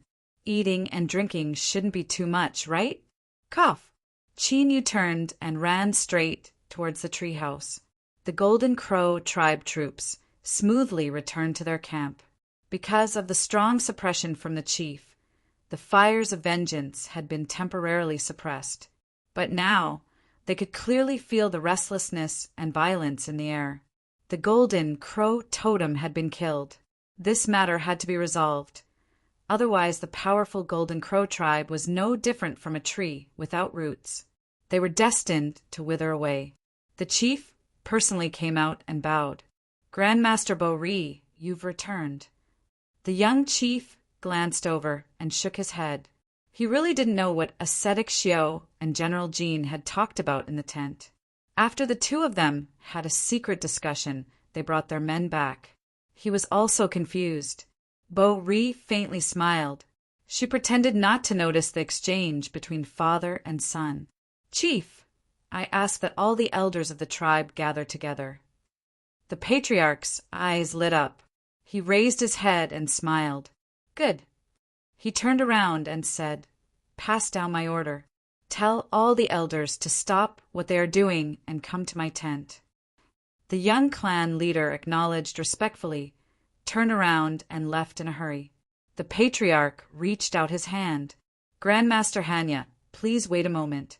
Soon, all the elders of the Gold Crow clan, except for one who was in closed-door training and two who were out on errands, had gathered in the tent.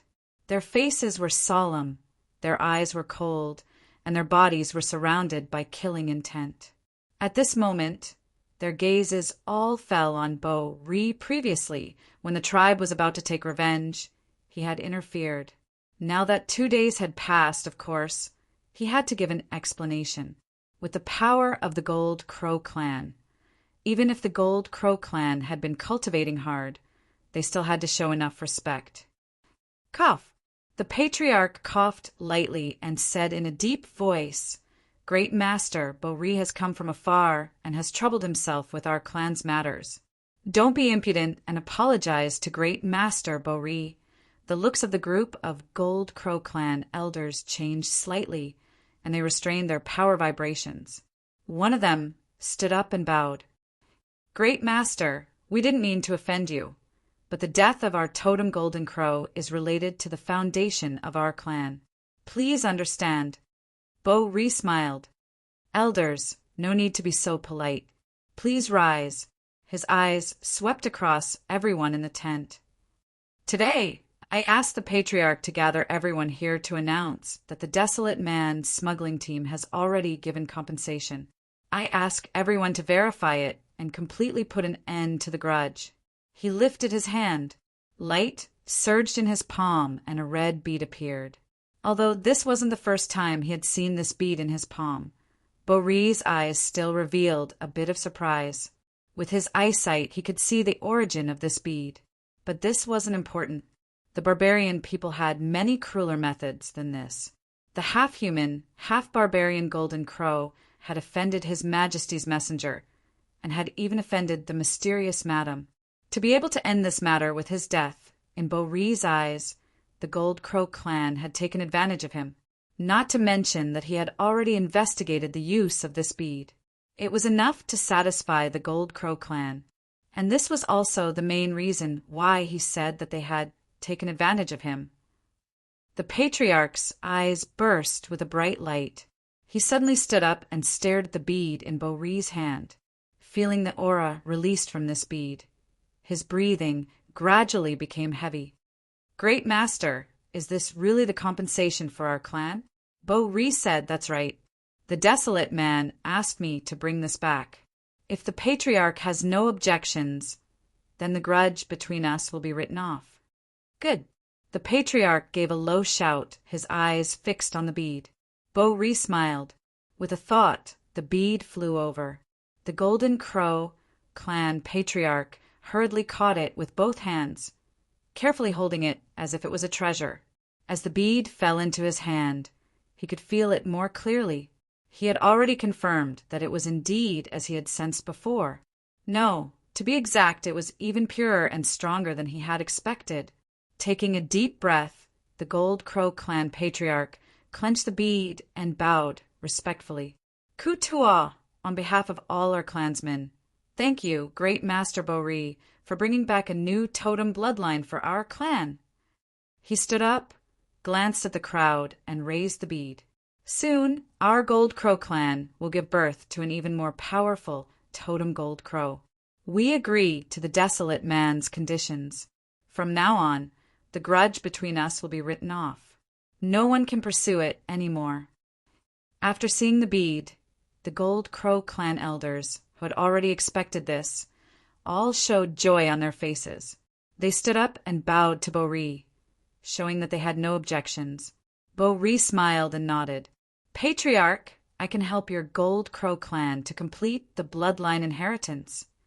The patriarch's smile grew wider. "Thank you, Great Master. With her help, this matter would be even more foolproof."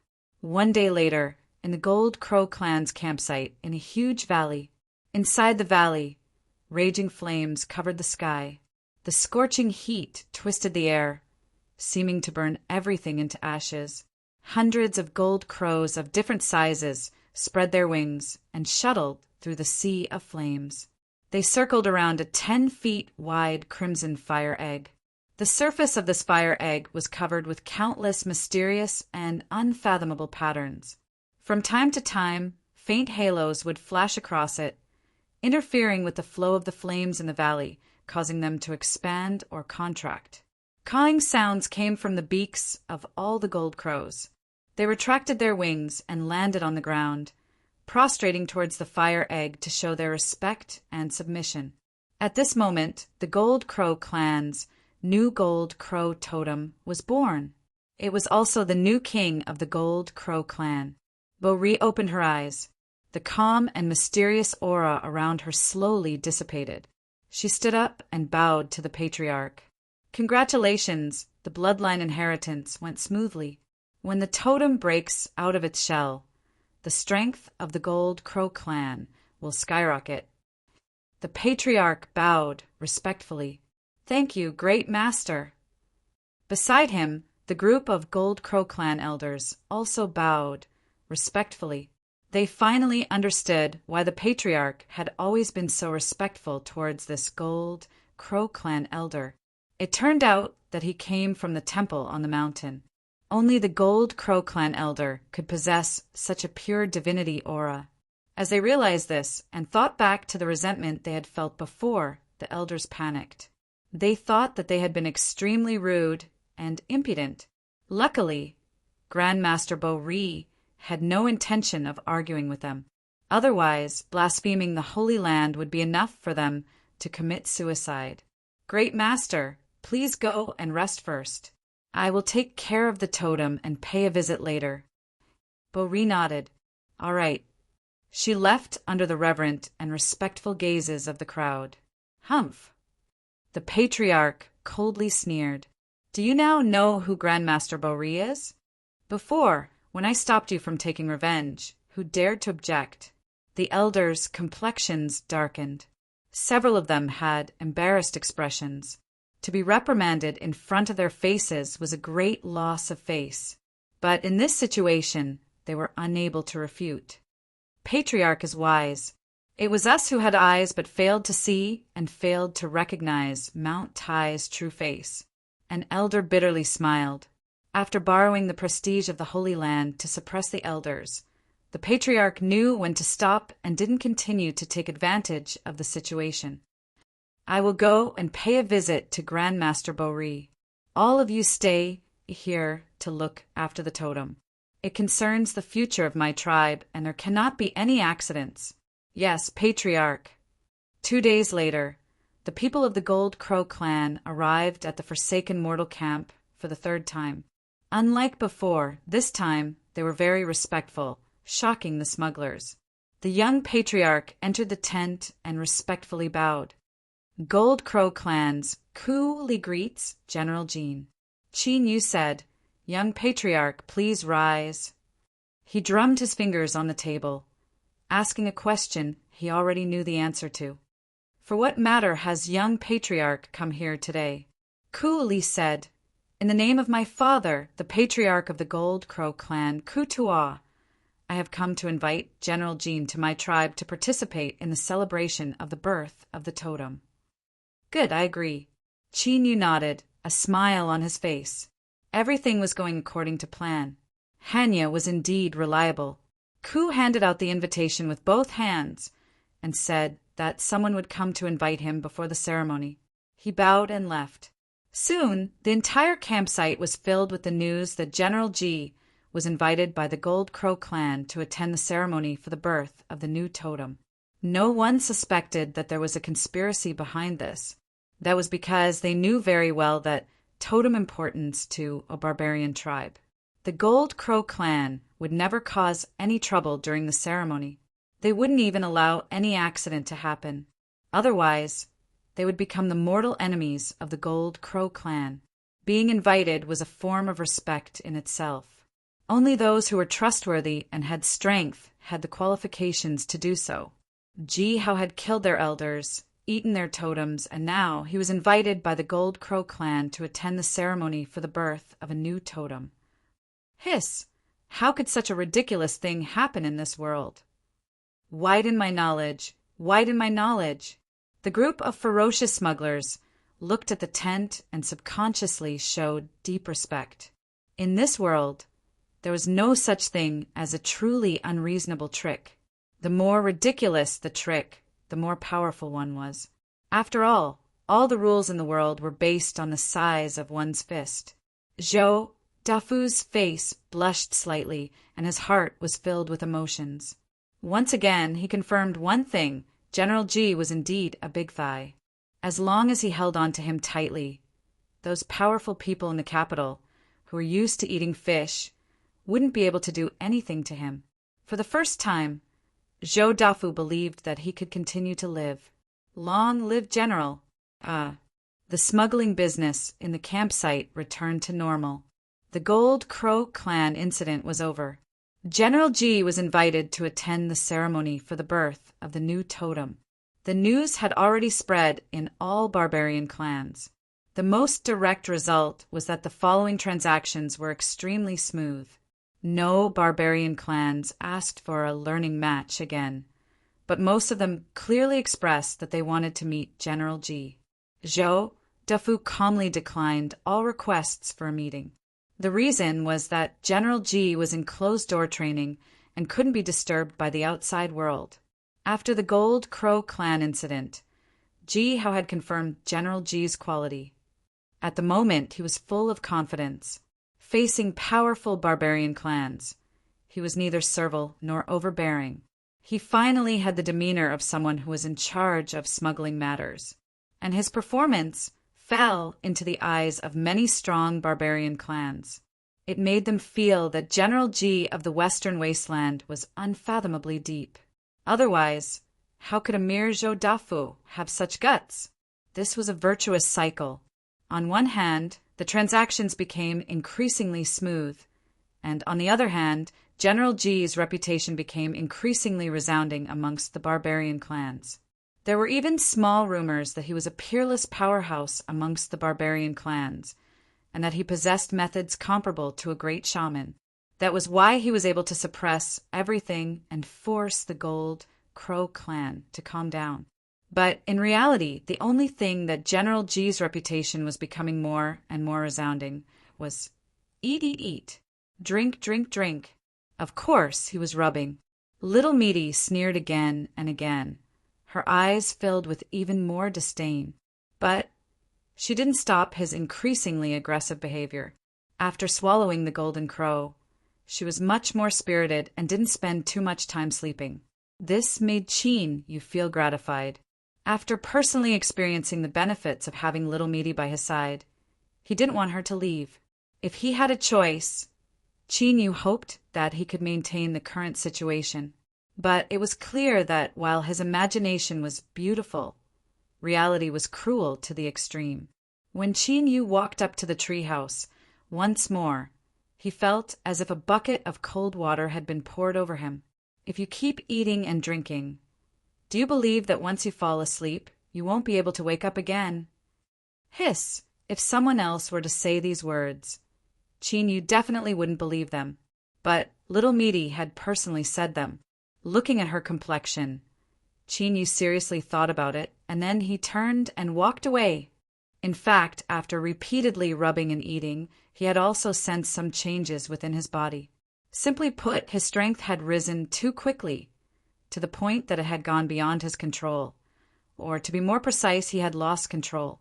It was like the strength that had been eaten into his body wanted to give birth to its own will and break free from Qin Yu's control. This was likely what Meaty meant. Returning to his tent, Qin Yu sat down cross-legged. After thinking about it again and again, he began to understand his current situation. Increasing one's strength was certainly something that all cultivators in the world yearned for, even in their dreams.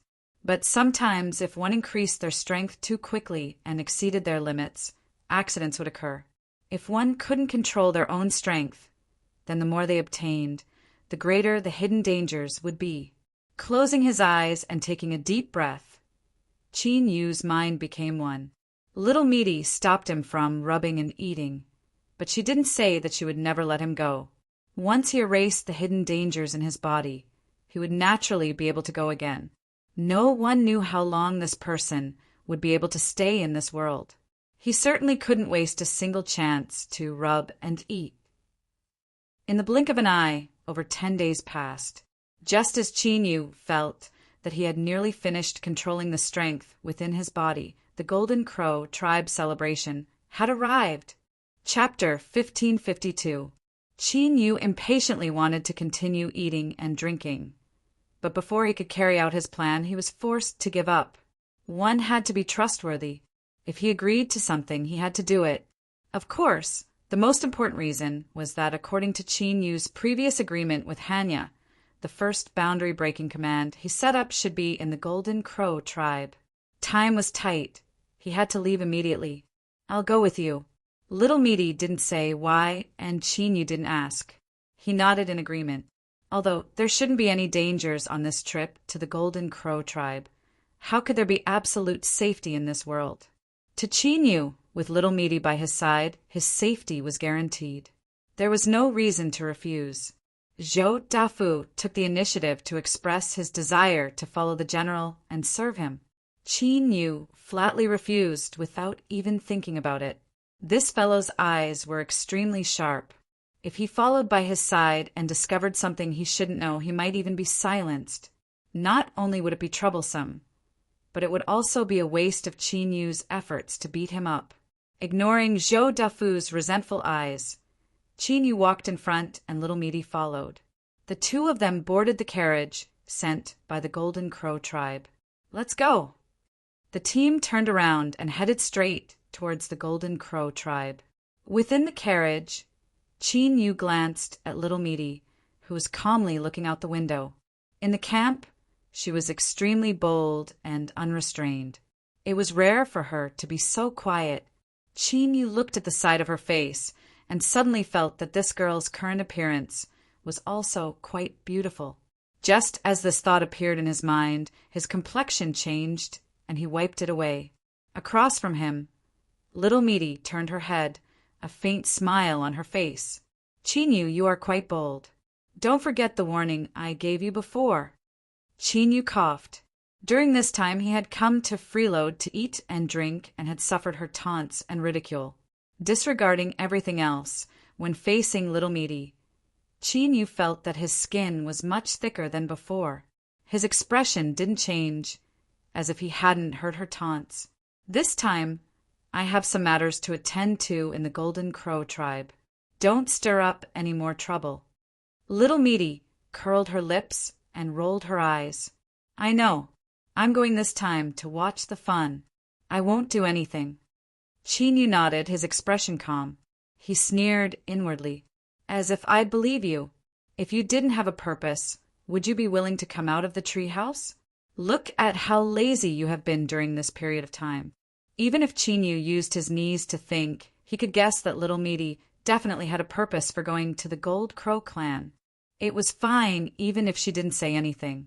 He had already given her a warning in advance, and judging from her past behavior, Little Meat would probably exercise some restraint. Thinking this, he closed his eyes and continued to digest the last bit of disobedient strength in his body. The distance from the campsite to the Gold Crow clan wasn't short. Even if the team didn't rest from the moment they set off, it would still take them close to 2 days. Along the way, even sitting in the carriage, Qin Yu could feel many eyes peering at him. There was curiosity, probing, and puzzlement, but most of all, there was hostility and coldness. All of this constantly reminded Qin Yu that he was currently in the territory of the Berserkers. But at the same time, it gave him a strange feeling from the bottom of his heart, and he laughed bitterly to himself. Come to think of it, the barbarian sovereign who had achieved such a feat, not to mention that no one else would be able to do it in the future, at least no one had ever done it in the past, it was too frustrating.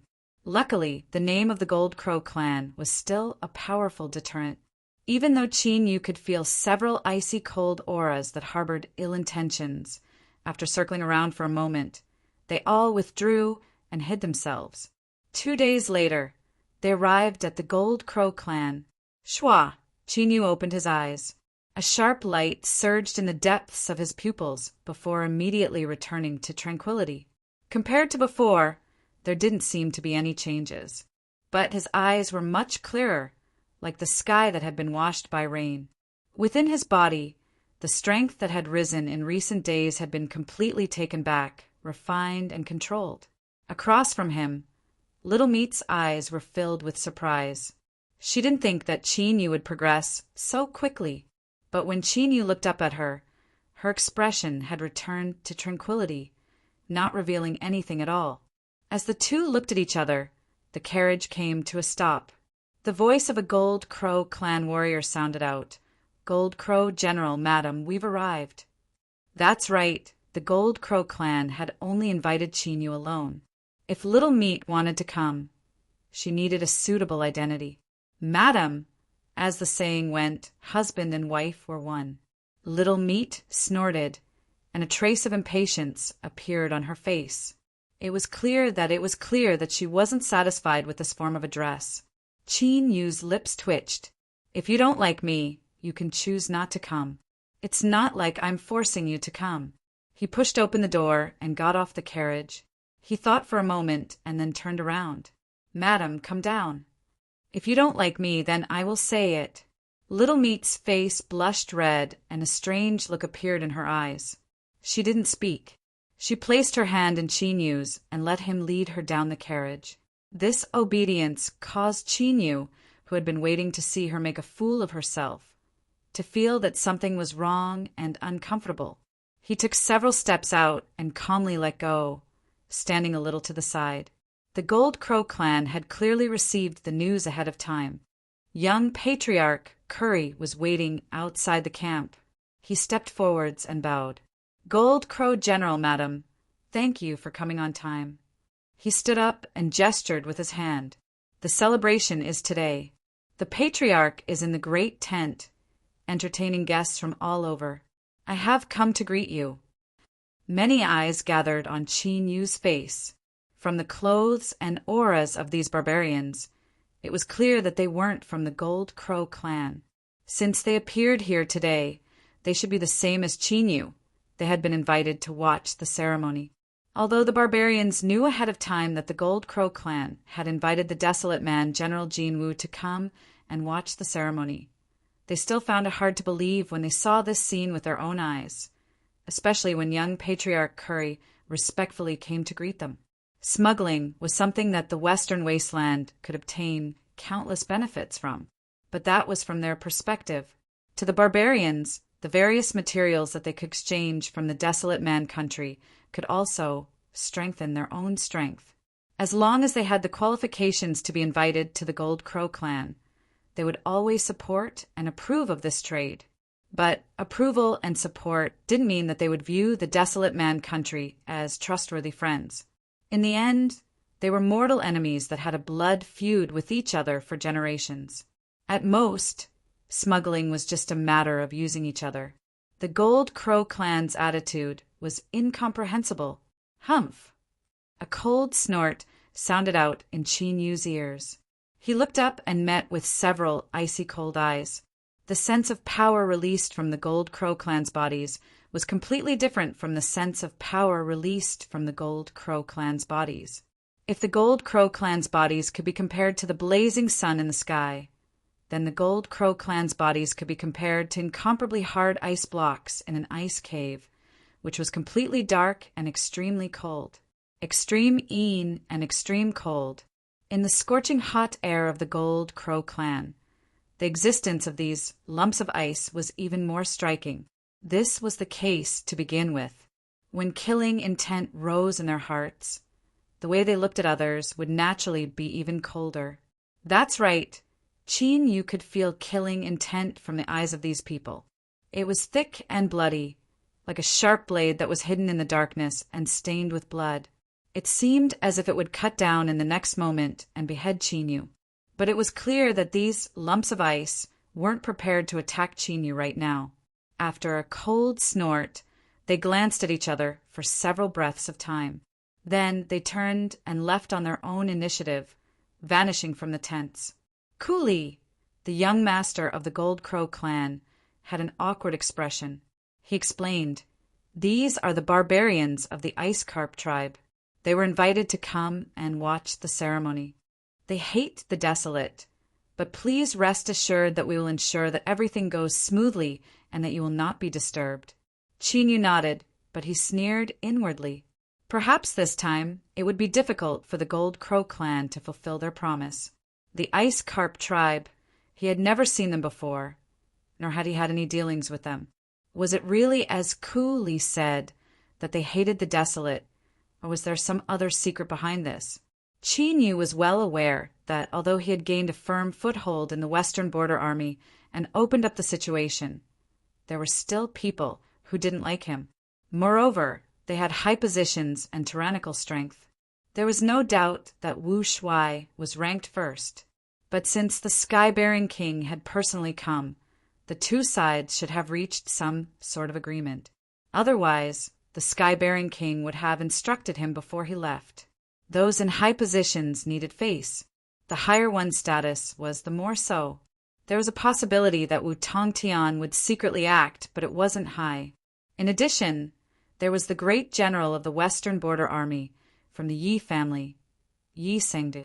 He had entered the barbarian territory alone and taken over the smuggling business of the emperor clans. Qin Yu didn't believe he wouldn't grasp such a good opportunity. There was a sudden mocking laugh in his ears. They say I'm looking for trouble, but look who it is. There are enemies everywhere I go. Qin Yu rubbed his nose. It seemed this was true, and it wasn't easy to refute. Then he would follow the old rules. He would pretend he didn't hear anything. Western Border Army Camp. Yi Sangdu was in charge. His expression was gloomy and his eyes were icy cold. As the number 2 character of the Border Army, he was also someone who held true power in the Yi family. Even though he was in the camp, that didn't mean he didn't know what was happening deep within the barbarian territory. Zhou Dafu had betrayed him. He didn't move.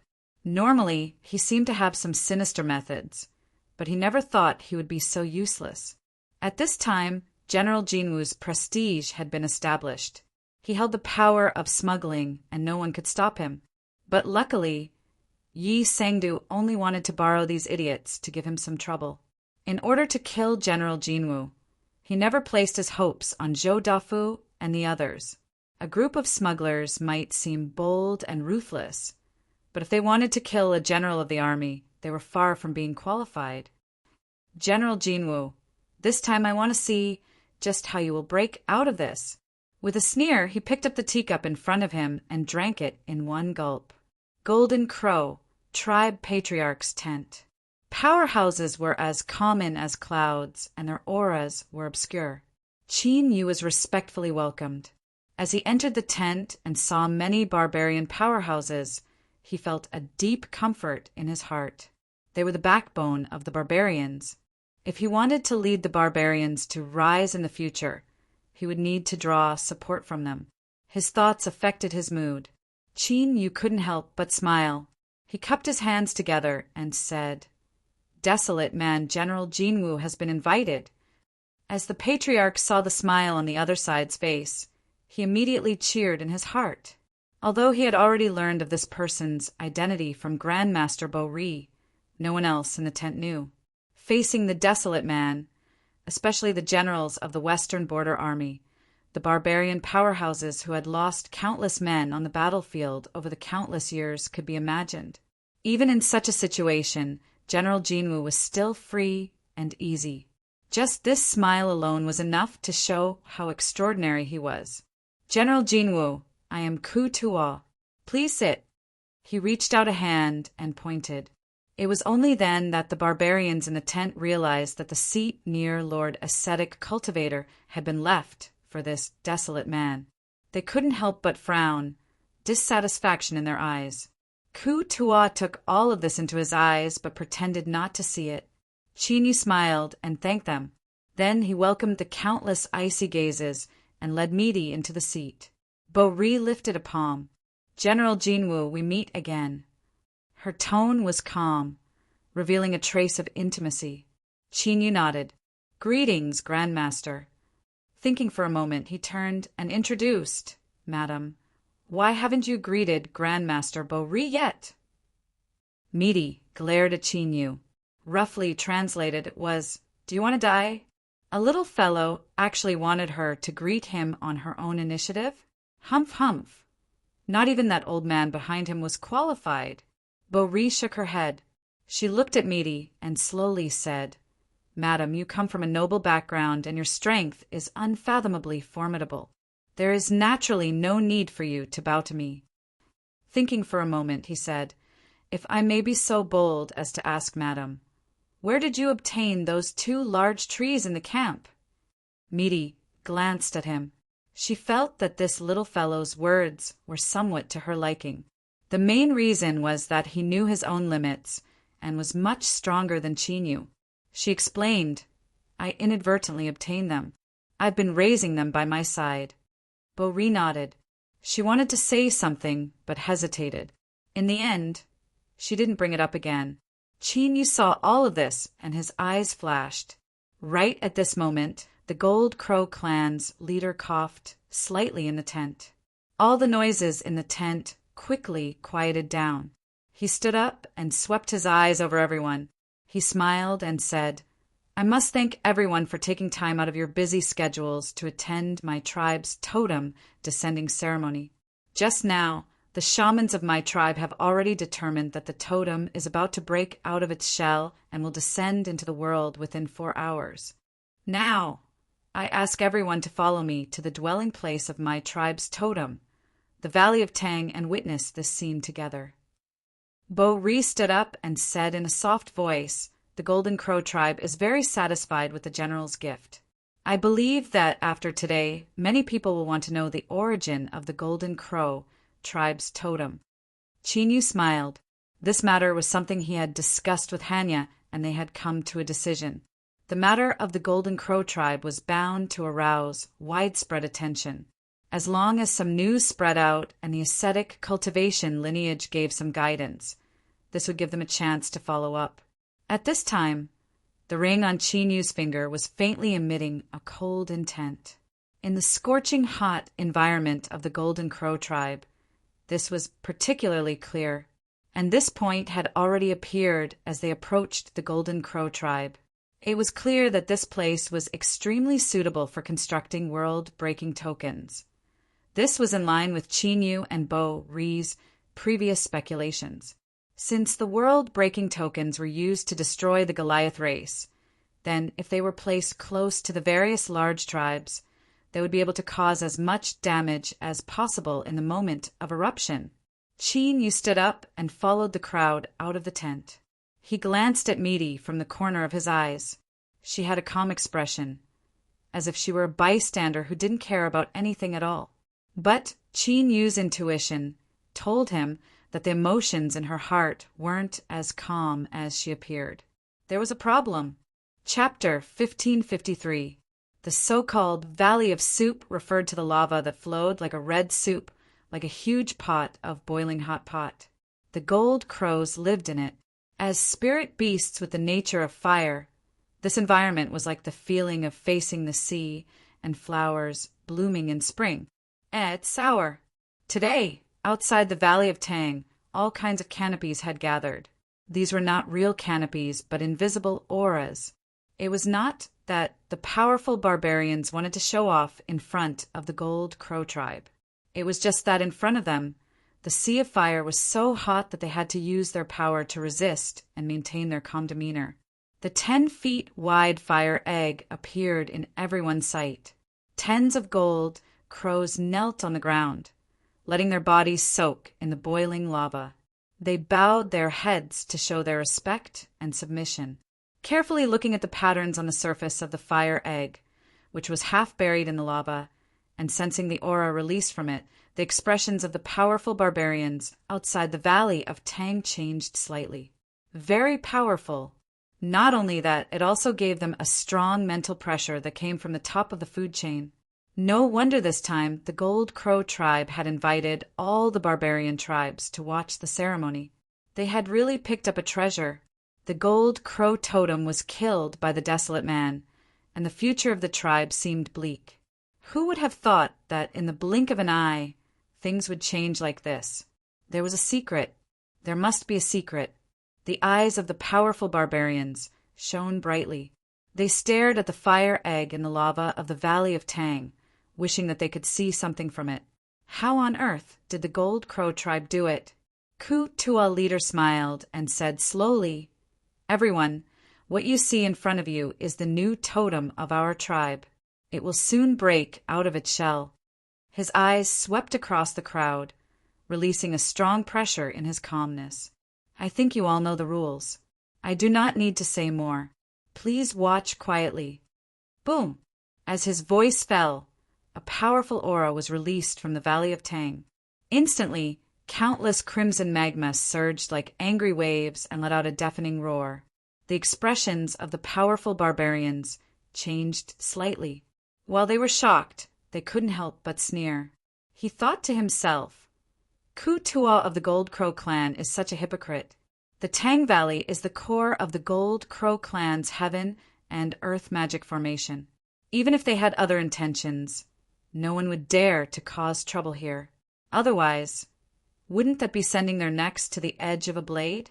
Otherwise, the Gold Crow clan would have covered it up long ago and let a new totem appear in the world, instead of causing such a great disturbance. The ice lumps of the Ice Carp tribe looked extremely gloomy. Their eyes were flickering with the flames of jealousy. Although the barbarians and the desolate tribes had been enemies for generations and were each other's greatest enemies, the barbarians were not united under the pressure of the outside world. Internally, the forces were similarly intertwined with each other, and there was endless internal strife. The Golden Crow tribe and the Ice Carp tribe were known enemies since ancient times. When one side was strong, it would suppress the other side in all aspects. If not for the Holy Land suppressing them, they would have long since killed each other. Currently, the two divisions were evenly matched, and the relationship between them was relatively mild. But as the Gold Crow tribe's new totem appeared in the world, their strength would surely rapidly rise. This mild period would also be broken. Thinking of this, the eyes of the Ice Carp tribe's ice lumps became increasingly cold. Originally, the hesitation in their hearts had completely vanished. Even if they could refuse the cooperation of the desolate tribe for the future of their tribe, they had to do something. Qin Yu frowned. He turned and looked to the side. Faint traces of colding energy became particularly obvious outside the burning hot valley. What entered his eyes was a pale face. He had seen this face before. It was that of one of the Ice Carp tribe's barbarians. What was this person doing here? As he thought of the killing intent he sensed before, Qin Yu's frown deepened, and he began to raise his guard. As if sensing Qin Yu's thoughts, Midi calmly took half a step back and fell behind him. Qin Yu turned his head to look at her. Midi's eyes were wide open, filled with innocence. She blinked as she looked back at him, her meaning clear. This is your own trouble. So why should I suffer with you? This woman was far too petty. She was definitely taking revenge on Qin Yu for calling her madam before. As Qin Yu was considering whether or not to pull Hanya over and use her as a shield, the Ice Carp tribe barbarians arrived. But things didn't seem to go as he imagined. The other party's eyes were cold and their aura was cold. They sneered at him, but didn't do anything, just brushing past him. Looking at where they were going, they were probably going to find the Golden Crow tribe's patriarch. As expected, the other party stopped beside Ku Tua, and the two of them exchanged several words. Although their voices weren't loud, the outside of the burning hot valley was quiet.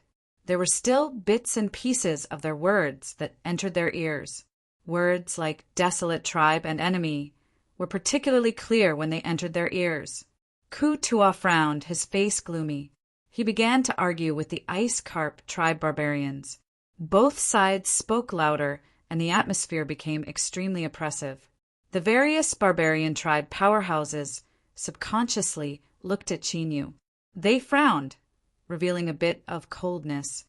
The war between the barbarian race and the desolate race had lasted for countless years, and the hatred between them had long since been rooted in their blood and marrow.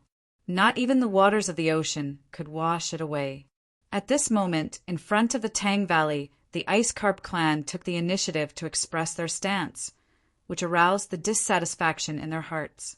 What was the Gold Crow clan trying to do? How could a desolate person be qualified to appear in today's celebration?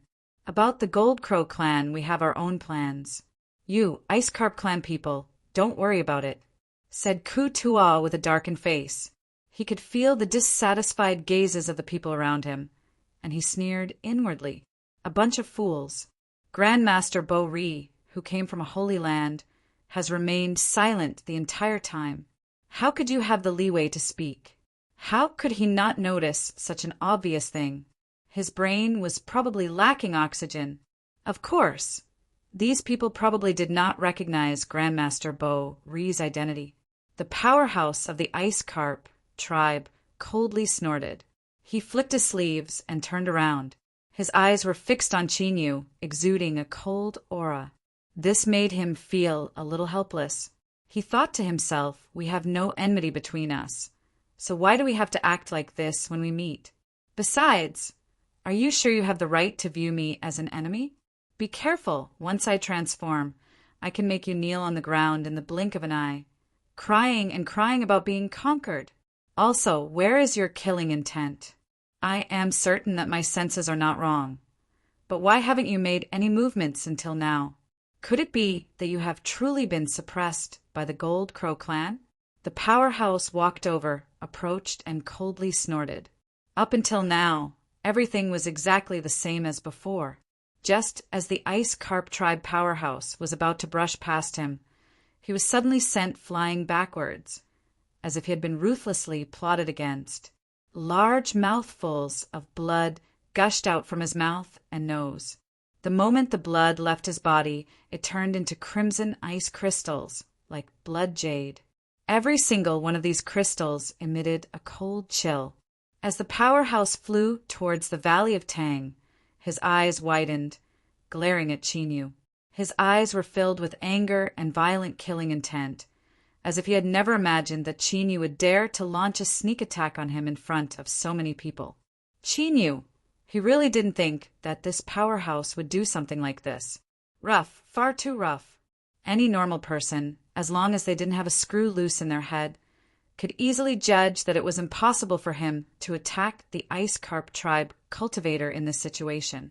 But this powerhouse had done so. Rough and rude, disregarding face, only seeking results. This was because the Ice Carp tribe had calculated everything. Even if this was a plot that couldn't withstand further scrutiny, everyone present today was barbarians. But today, everyone present was a barbarian, and it was destined that their butts would be crooked. No one would support a desolate person who had intruded into their world, a person who carried the hatred of their tribe. So, as long as the pot fell, it would inevitably fall on Chinyu. Pitter-patter. The Ice Carp tribe barbarian spat out blood crystals that fell into the crimson magma of the Valley of Tang. He had been wounded, and had been severely wounded. The blood he spat out contained his own life essence energy, the most extreme, cold strength. The moment it fell into the crimson magma, an extreme low temperature erupted, causing the magma to turn black and solidify. Then it was covered in a layer of frost. The Ice Carp tribe barbarian flew deep into the Valley of Tang. Wherever he passed, blood seemed to flow freely. Because of this, a rain of ice crystals fell, but the effect was astonishing. Wherever he passed, the magma rapidly froze and was covered in frost. The scorching strength of the Valley of Tang was instantly disrupted. The fire egg that was half buried in the magma gently trembled. The patterns on its surface began to slow down. It was obvious that because the Ice Carp tribe powerhouse had been ambushed into the Valley of Tang by the Desolate, his blood had turned into ice and fallen into the Valley of Tang. This had greatly affected the birth of the totem. Kutua was enraged. His face paled. He looked at the Ice Carp tribe powerhouse that was still flying deep into the Valley of Tang. His eyes were dark. If he didn't know the background of the desolate Golden Crow general, he would have to think twice. But now he could be sure that the Ice Carp tribe was deliberately using this opportunity to prevent the Gold Crow tribe's new totem from smoothly being born. This was a heinous crime that could not be forgiven. Without hesitation, Kutua lifted a finger. The extreme heat in the Valley of Tang crazily rose. Boom! Countless crimson magma instantly erupted and boiled. A wild and destructive aura was released from within. A dark red column of fire that was nearly black shot into the skies. Like a giant flame tentacle, it lashed towards the Ice Carp tribe powerhouse. There were cries of alarm.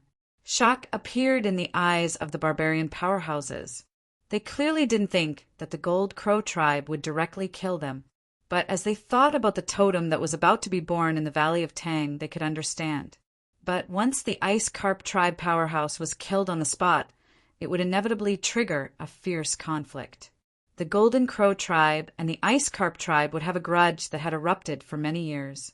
There would surely be a fierce battle. And all of this was caused by the desolate Golden Crow general.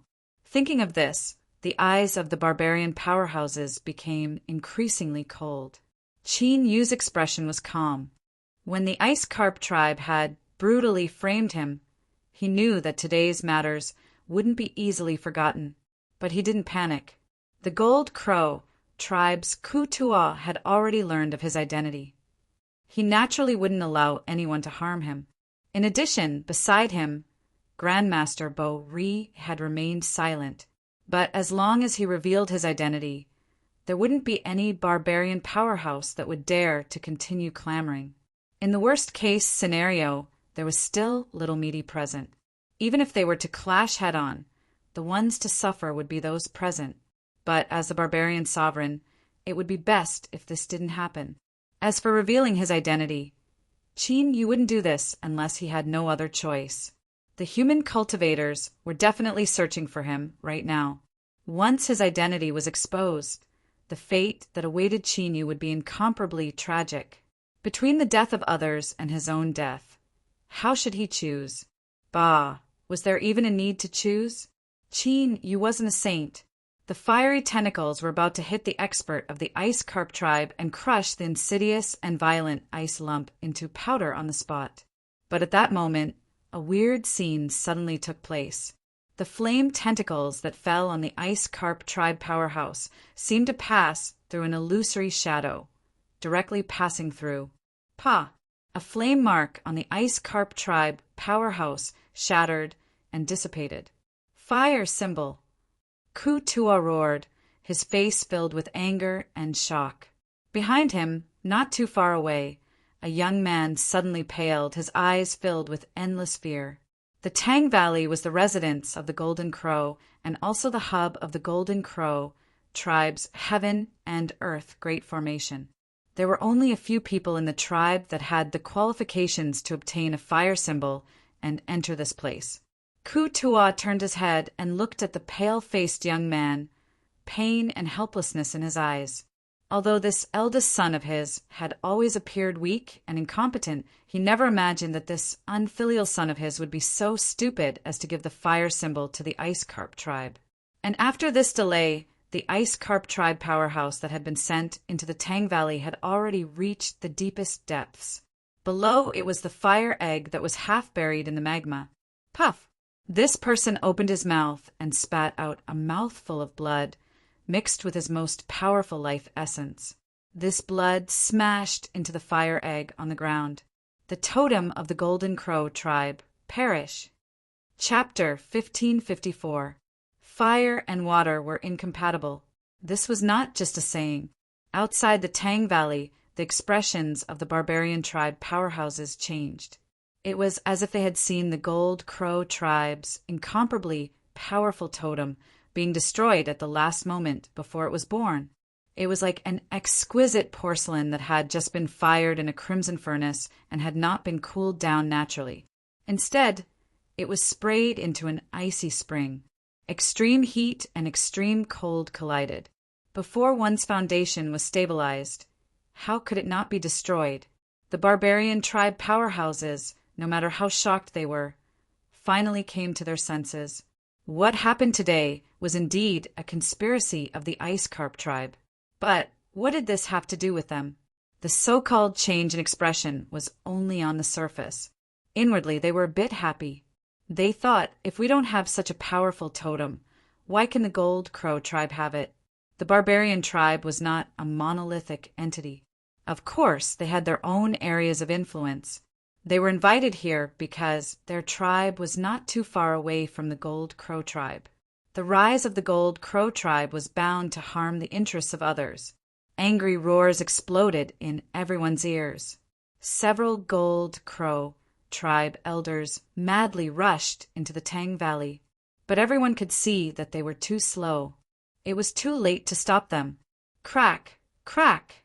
Like hailstones falling to the ground, they hit the surface of the fire egg. The crimson eggshell was incomparably hard and did not break.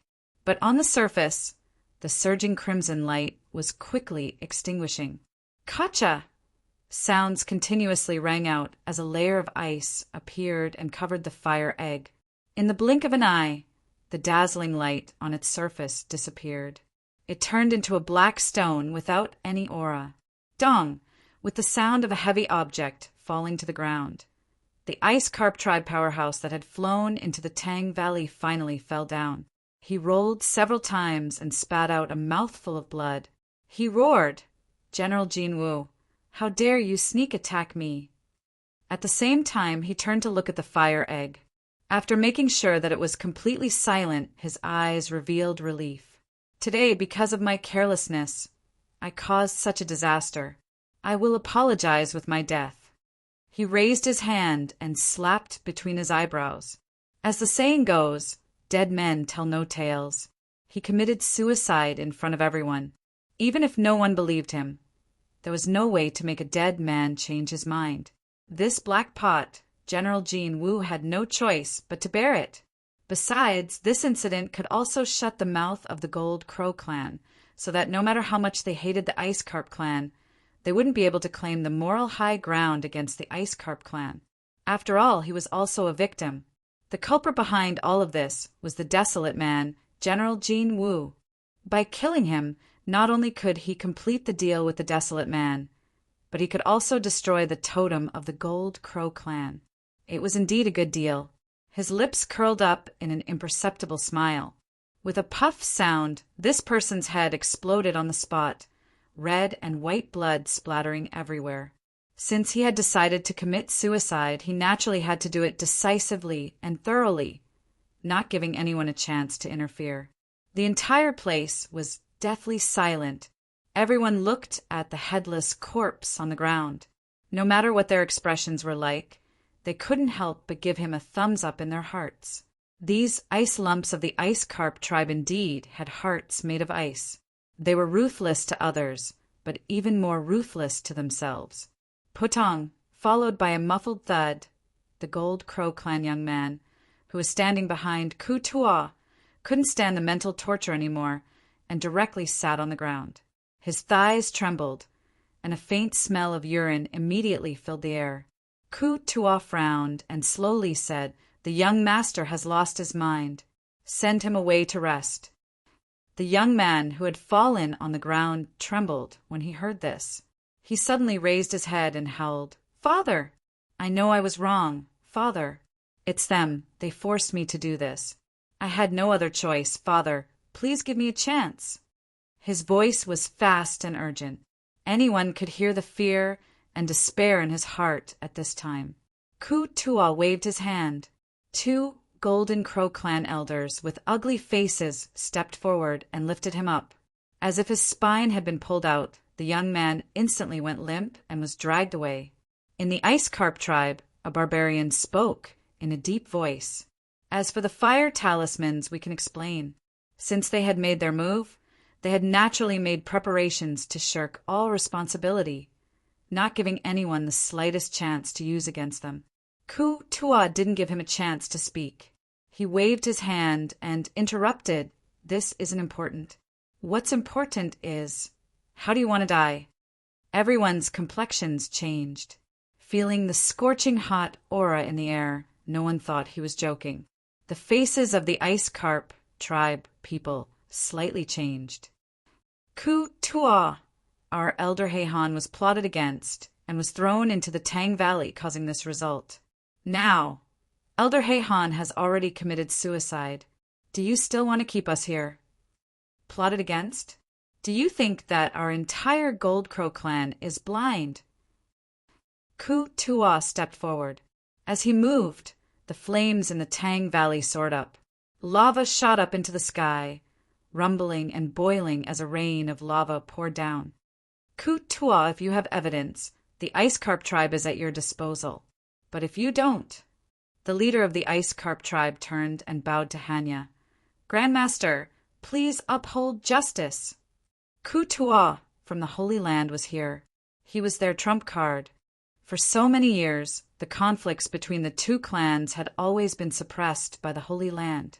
If the Ku-Tua tribe stood by and did nothing today, it would damage their reputation. Hanya opened her eyes, calmly looking at him. Leader He Qing is right. Everything requires evidence. You can't make a decision on your own. He Qing bowed. Grandmaster is right. A sharp light flashed in his eyes. Who dared to disobey the Holy Land's declaration? As for evidence, Elder He Han had committed suicide. The dead could no longer speak. Could it be that the Golden Crow clan could make the dead speak? Ku-Tua stopped. The anger and killing intent on his face suddenly disappeared without a trace. He looked at He Qing and the other barbarians of the Ice Carp tribe, a faint smile on his face. Although the dead can't speak, that doesn't mean we can't find evidence. As his aura faded away, the raging Tang Valley also calmed down. Lava fell down, opening up everyone's sight. A cry of alarm sounded out. He Qing's heart shrank. He turned to look at the Tang Valley. At some unknown time, the ice that covered the half-buried fire egg had melted away. The dim patterns on its surface began to shine once more. But unlike before, half of this fire egg was the same as before. It was crimson red and emitted a powerful aura of heat. The other half was deep blue. The light it emitted was like a giant ice crystal, reflecting a dazzling halo of light in the air. A powerful suction force was constantly emitted from the fire egg. Naturally, it was the Tang Valley in front of it that continuously provided it with fire energy. As for the other half of the fire egg, it was the Ice Carp tribe Elder He Han who had committed suicide. The remaining strength in his corpse had been extracted and taken away. Ice and fire become one. He Qing involuntarily cried out. His face paled as he stared at the scene in front of him, his body shaking. Ku-Tua smiled. Patriarch He Qing has good eyesight. That's right, it is indeed ice and fire become one. His eyes revealed an unconcealable joy. Originally, my tribe was worried about what reason we could use to ask the Ice Carp tribe to help our tribe's totem smoothly descend into this world. After all, everyone knows that the relationship between our two tribes isn't harmonious at all.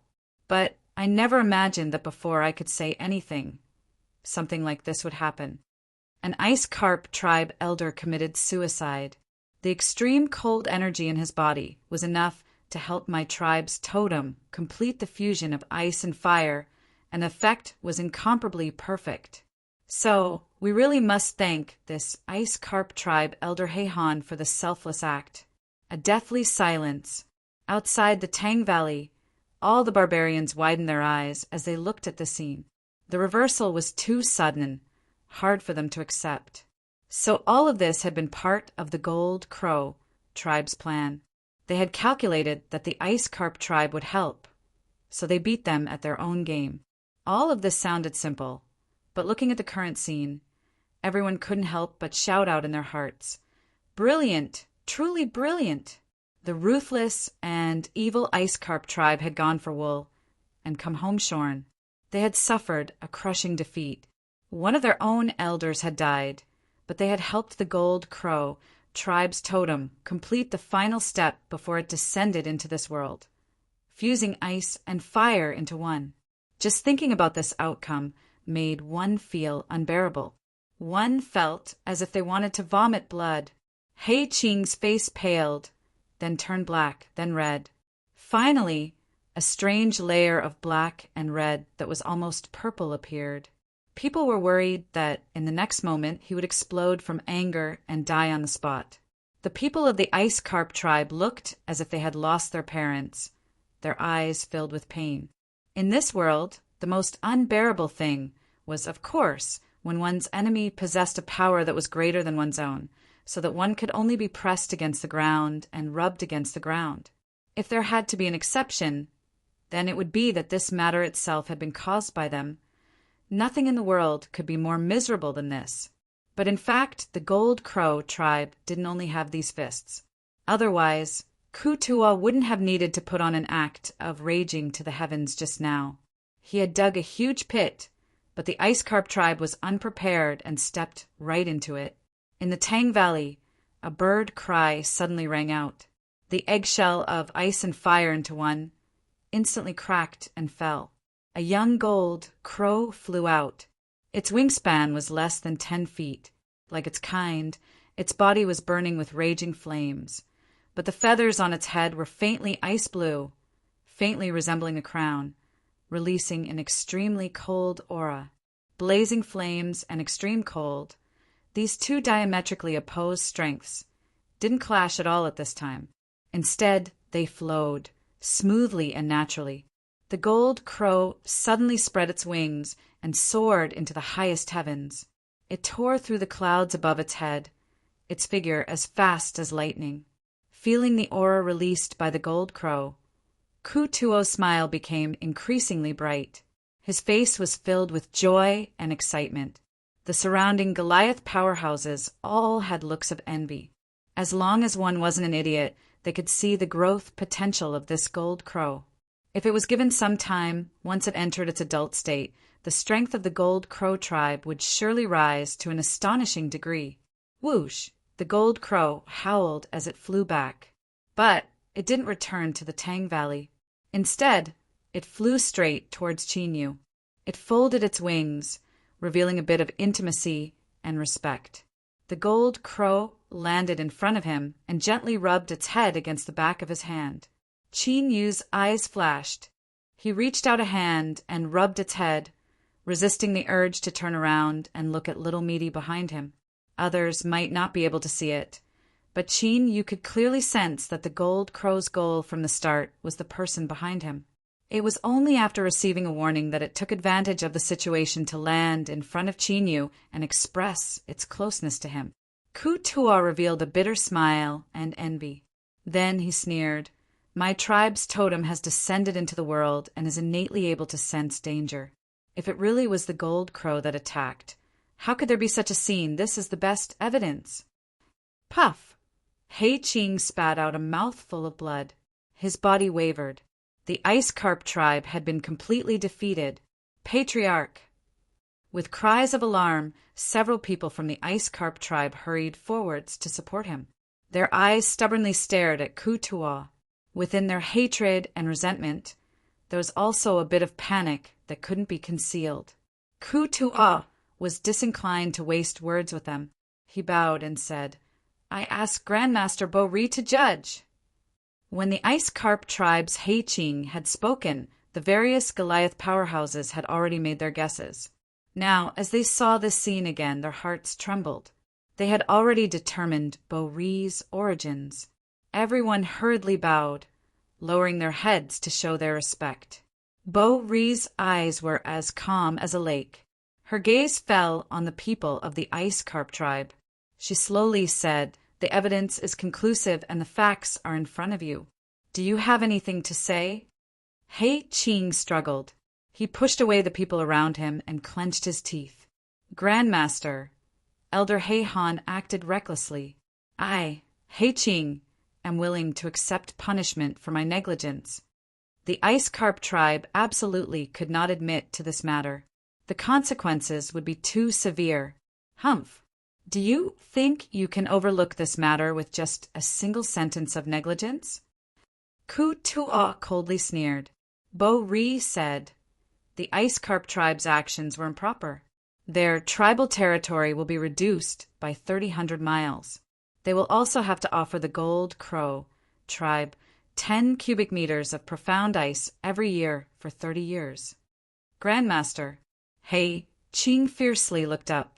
Losing 3,000 miles of territory was fine. But profound ice was a holy object created by the Ice Carp tribe's totem. There was an extremely limited amount produced each year, and it could help tribal warriors increase their strength. 10 cubic meters every year for 30 years was an extremely heavy punishment. Bo-Ri had a calm expression. If you don't accept the verdict, the Ice Carp tribe can appeal to the Holy Land. Her eyes were deep. Hey, Qing spat out another mouthful of blood. He bitterly smiled. Ice Carp tribe accepts punishment. Chapter 1555. The ceremony of the Gold Crow tribe's totem descending ended with the Ice Carp tribe leaving. The victorious Gold Crow tribe immediately entered into a true celebration. They sang and danced as flames filled the skies. The eyes of the barbarian powerhouses were filled with envy. It wasn't just because the Gold Crow tribe's totem, the Gold Crow, would fuse with ice and fire and its grade would skyrocket. It was also because the Gold Crow tribe had clearly obtained the favor of the Holy Land. Before, when Ku-Tua had personally dug a hole. Although Master Bo-Ri had remained silent, he had clearly agreed to this and cooperated. Luckily, Ice Carp tribe's Yi Qing had made a prompt decision and did not complain. Otherwise his fate would have been even more miserable. The temple on the mountain had always maintained a neutral attitude and rarely intervened in the internal struggles of the barbarian race. But this did not mean that the Holy Land did not have the power to intervene. On the contrary, as long as the temple was willing, it could easily help any barbarian tribe become an overlord within the barbarian territory. The rise of the Gold Crow tribe could no longer be stopped. The outside world was filled with singing and dancing, but within the chief's tent it was quiet. Ku-Tua had a solemn expression as he respectfully bowed. For the future of our tribe, Lord Ningqin, you are willing to risk your life and enter the tiger's den. Please accept my bow. Qin Yu accepted his bow and said in a deep voice, "It is my duty. But regarding my identity, I must ask Chief Ku-Tua to keep it a secret." Ku-Tua said, "Don't worry, I have already sworn to Master Bo-Ri that I will not reveal anything." Bo-Ri smiled. "With my tribe's holy land as my oath, no barbarian dares to violate it. Otherwise, they will suffer a backlash from their bloodline and sink into oblivion forever." Qin Yu relaxed, and his expression relaxed. "Chief Ku-Tua, in order to avoid suspicion, I cannot stay here for long. I will be straightforward. This time, I have another mission in the barbarian territory, and I need the Gold Crow tribe's cooperation." As he spoke, he glanced at Bo-Ri. The latter had a solemn expression as she slowly said, "Chief Ku-Tua, you don't need to know the details of this, but please rest assured the Holy Land will ensure the safety of the Gold Crow tribe. There will be no accidents." Ku-Tua hesitated, then clenched his teeth and cupped his hands. Since this is the Holy Land's plan, the Gold Crow tribe will fully cooperate. With that, he bitterly smiled. "But as the patriarch of a clan, I must be responsible for the entire clan. I ask Grandmaster Bo-Ri and Sir Ningqin to be careful." After a period of secret discussion, Qin Yu stood up and bid his farewells. Ku-Tua personally saw him off. The two of them whispered a few words, and then Ku-Tua cupped his hands together apologetically. The speed at which information was transmitted was always the fastest. The more explosive it was, the more so it was. Therefore, when Qin Yu and Little Meaty boarded the Gold Crow clan's carriage and were politely sent back to the Desolate's encampment, everyone already knew what had happened outside the Tang Valley. "Welcome, General." Zhou Dafu led everyone to respectfully bow. As he looked at Qin Yu, his eyes were filled with even more awe. Although, according to the rumors, the desolate man General Jin Wu did not do anything shocking. However, he was able to easily resolve the trap set up by the Ice Carp tribe and beat them into the ground. This in itself was enough to prove how powerful General Jin Wu was. As the saying goes, those who are good at fighting have no illustrious achievements. There were some things that had to be done. If he delayed it any longer, he would only become a hidden danger to himself. "General, I have something to report." Qin Yu glanced at him. "Let's talk in the tent." He glanced at Little Meaty. "You have a lot of things, so pack up quickly." I understand. The mortal body turned and left. Looking at her back, Qin Yu revealed a puzzled look. This was because, from start to finish, she hadn't done anything in the Gold Crow clan. This was obviously not right. He had gone to the Gold Crow clan and spent a couple of days, but he had only gone there to watch a show? Within the tent, Qin Yu turned and sat down. Zhou Dafu bowed and stepped forward. In order to pour a cup of tea, he took several steps back and fell to his knees. General, this subordinate has sinned. Qin Yu's eyes flashed. He took a sip of tea and asked, "What is it?" Zhou Dafu took out a jade talisman and offered it with both hands. Before we left the border army, Yi Sangdo sent someone to deliver this. He wanted us to plot a plot to assassinate General in the barbarian race's territory. His face paled and he wiped away his cold sweat. I didn't report before because I didn't want to offend Yi Sangdo. But now that General has encountered danger, I don't dare to conceal anything. He kowtowed again and again, sweat soaking through his clothes. Qin Yu put down the teacup. The light sound caused Zhou Dafu to stiffen, and the following words left him even more aghast. The Gold Crow clan was your plan, right? You just never thought that the half-human, half-barbarian Gold Crow would come, causing all of your plans to fail. Zhou Dafu's face was filled with panic. Qin Yu sneered. The air suddenly froze, as if an invisible mountain were falling down. Zhou Dafu spat out a mouthful of blood. He fell to the ground, his eyes filled with horror. Do you think that because I want to use you, I can't bear to kill you? Qin Yu leaned forward.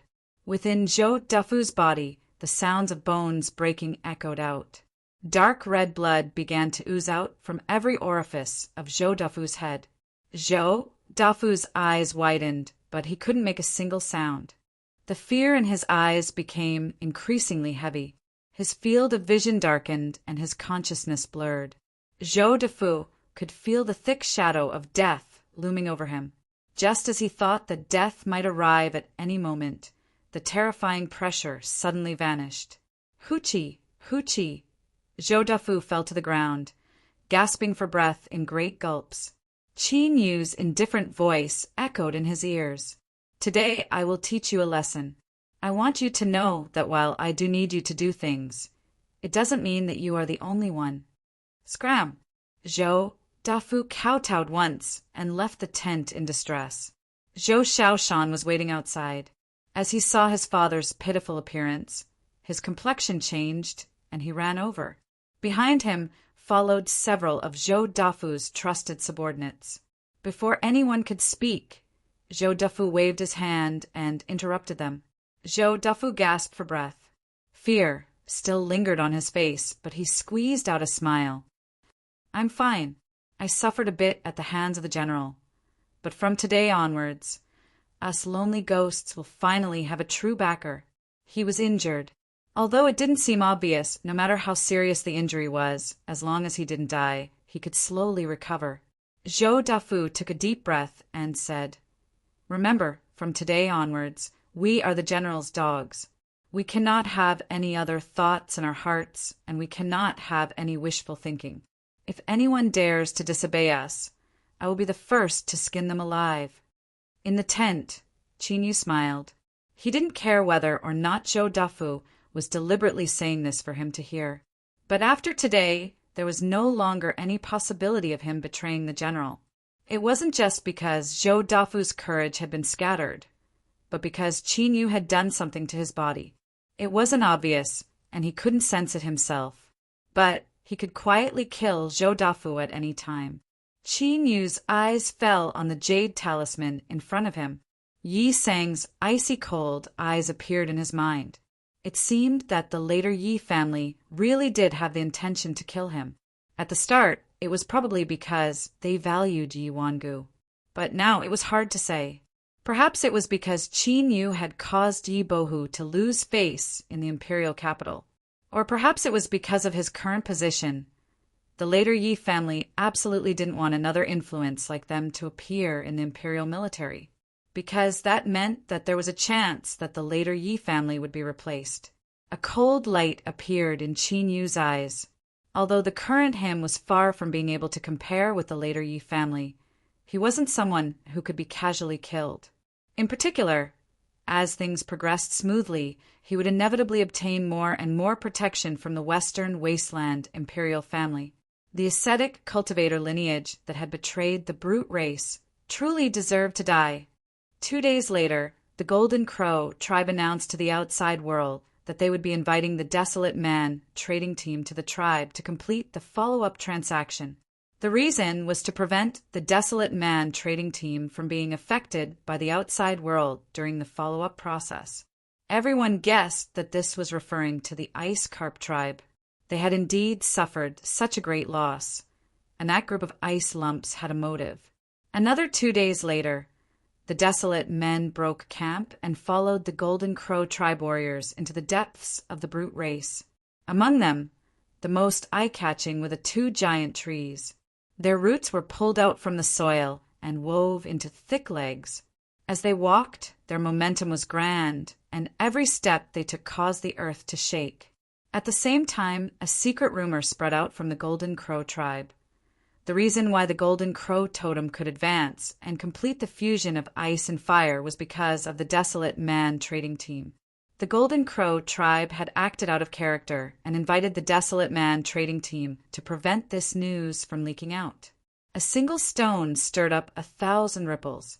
Instantly, countless eyes gathered on them, blazing hot. Before the truth was confirmed, no one was willing to offend such a Desolate Man trading team. Thus, their journey was smooth. Even though there were 2 giant trees in the team, they did not encounter any trouble. The chief of the Golden Crow tribe, Ku Tua, personally came out to welcome them. With a warm smile, he led the Golden Crow generals into the camp. The 2 giant trees that attracted everyone's attention took root near the Golden Crow tribe's camp. The countless green leaves on their branches were not affected by the high temperature in the air at all. On the contrary, it became even more verdant and dazzling, as if it was polished and sculpted from fine emerald jade. This scene fell into the eyes of the various tribes.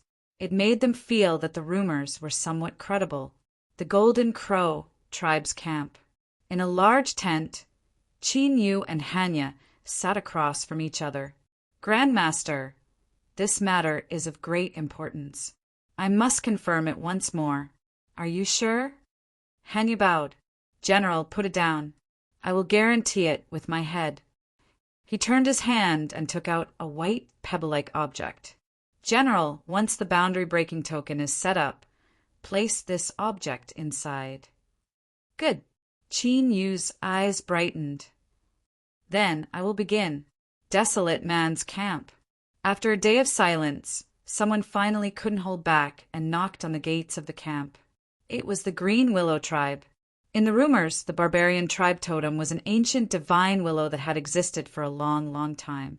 But 500 years ago, the divine willow failed in its attempt to make a breakthrough, causing thunder tribulation to descend. Although it didn't die, its foundation was damaged. For the last 500 years, the Green Willow tribe had spent countless resources and used every method they could, but they were unable to reverse the situation. The divine willow's condition worsened day by day, and it was on the verge of death. Because of this, they were the first to impatiently seek help. If the Golden Crow tribe's totem really had such good fortune because of the Desolate Man tribe, then they might be able to save the divine willow. Of course, this was only speculation, but to the Green Willow tribe that had fallen into a desperate situation, even if it was an illusory life-saving straw, they would firmly grasp it. General Golden Crow, my tribe's totem, the willow god is in grave danger. If you can save us, we will consider any conditions. If you have any misgivings, then the entire Green Willow tribe swears that we are willing to move east of Hungshan Mountain and no longer be enemies with the Desolate Man tribe. The Green Willow tribe patriarch's eyes were filled with hope and hope. Qin Yu had been waiting for this moment. He had no reason to refuse. Moreover, As the new barbarian emperor, he had the responsibility and obligation to save his people. I can give it a try, but I need your tribe's totem, a branch of the willow god, as for the final result. That will depend on the will of the heavens. The will of the heavens was hard to predict. It was hard to say. But whether or not the willow god could be saved depended on Mio Mio. She was an incomparably crucial link in Qin Yu's plan. It was unknown just what conditions Qin Yu had promised her that had caused her to agree to help. Soon, Jin Wu would announce to the public that he would go into seclusion to try to find a way to save the Green Willow tribe's totems, the Withering Willow deity. This matter would require the use of a special divine ability, or it might trigger some abnormal states. He definitely couldn't be affected in the slightest. The chief of the Green Willow tribe immediately gave the order to mobilize the entire tribe. Now, there was only one remaining 10,000-man battle group that still had the strength to fight. They set up a defensive array outside the desolate man's camp. To the outside world, before Jin Wu came out of seclusion, anyone who tried to break in would be killed. The Green Willow tribe was a place that would not rest until one of them was dead. They would definitely perish together. No one doubted the determination of the desperate Green Willow tribe, and no one was stupid enough to provoke them. On this day, although the desolate man's camp was deep in the brute tribe's territory, it was unprecedentedly safe.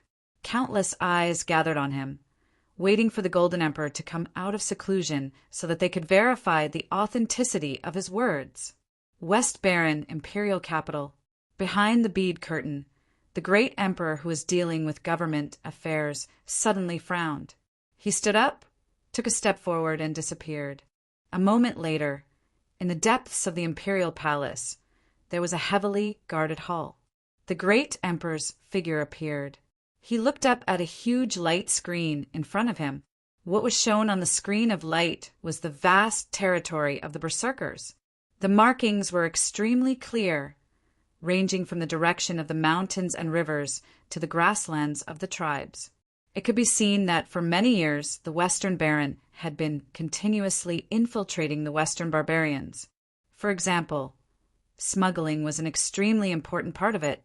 Of course, the function of this light screen map was not just to mark the details of the brute tribe's territory.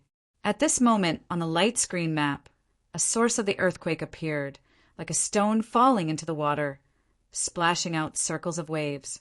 The great emperor raised his hand and pointed. The light screen map quickly enlarged, clearly showing the location of the source of the earthquake. The Golden Crow tribe, and the source of the earthquake was not far from the specifically marked tribe. With a thought, the great emperor instantly communicated with a divine thought that was far away. He closed his eyes, motionless like a stone statue.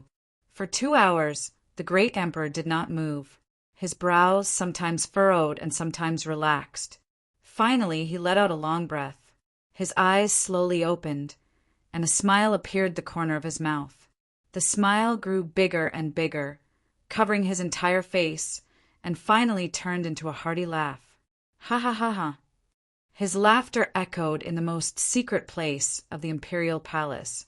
The old eunuchs who guarded outside all bent their bodies, bowing their heads and not looking at the hall at all.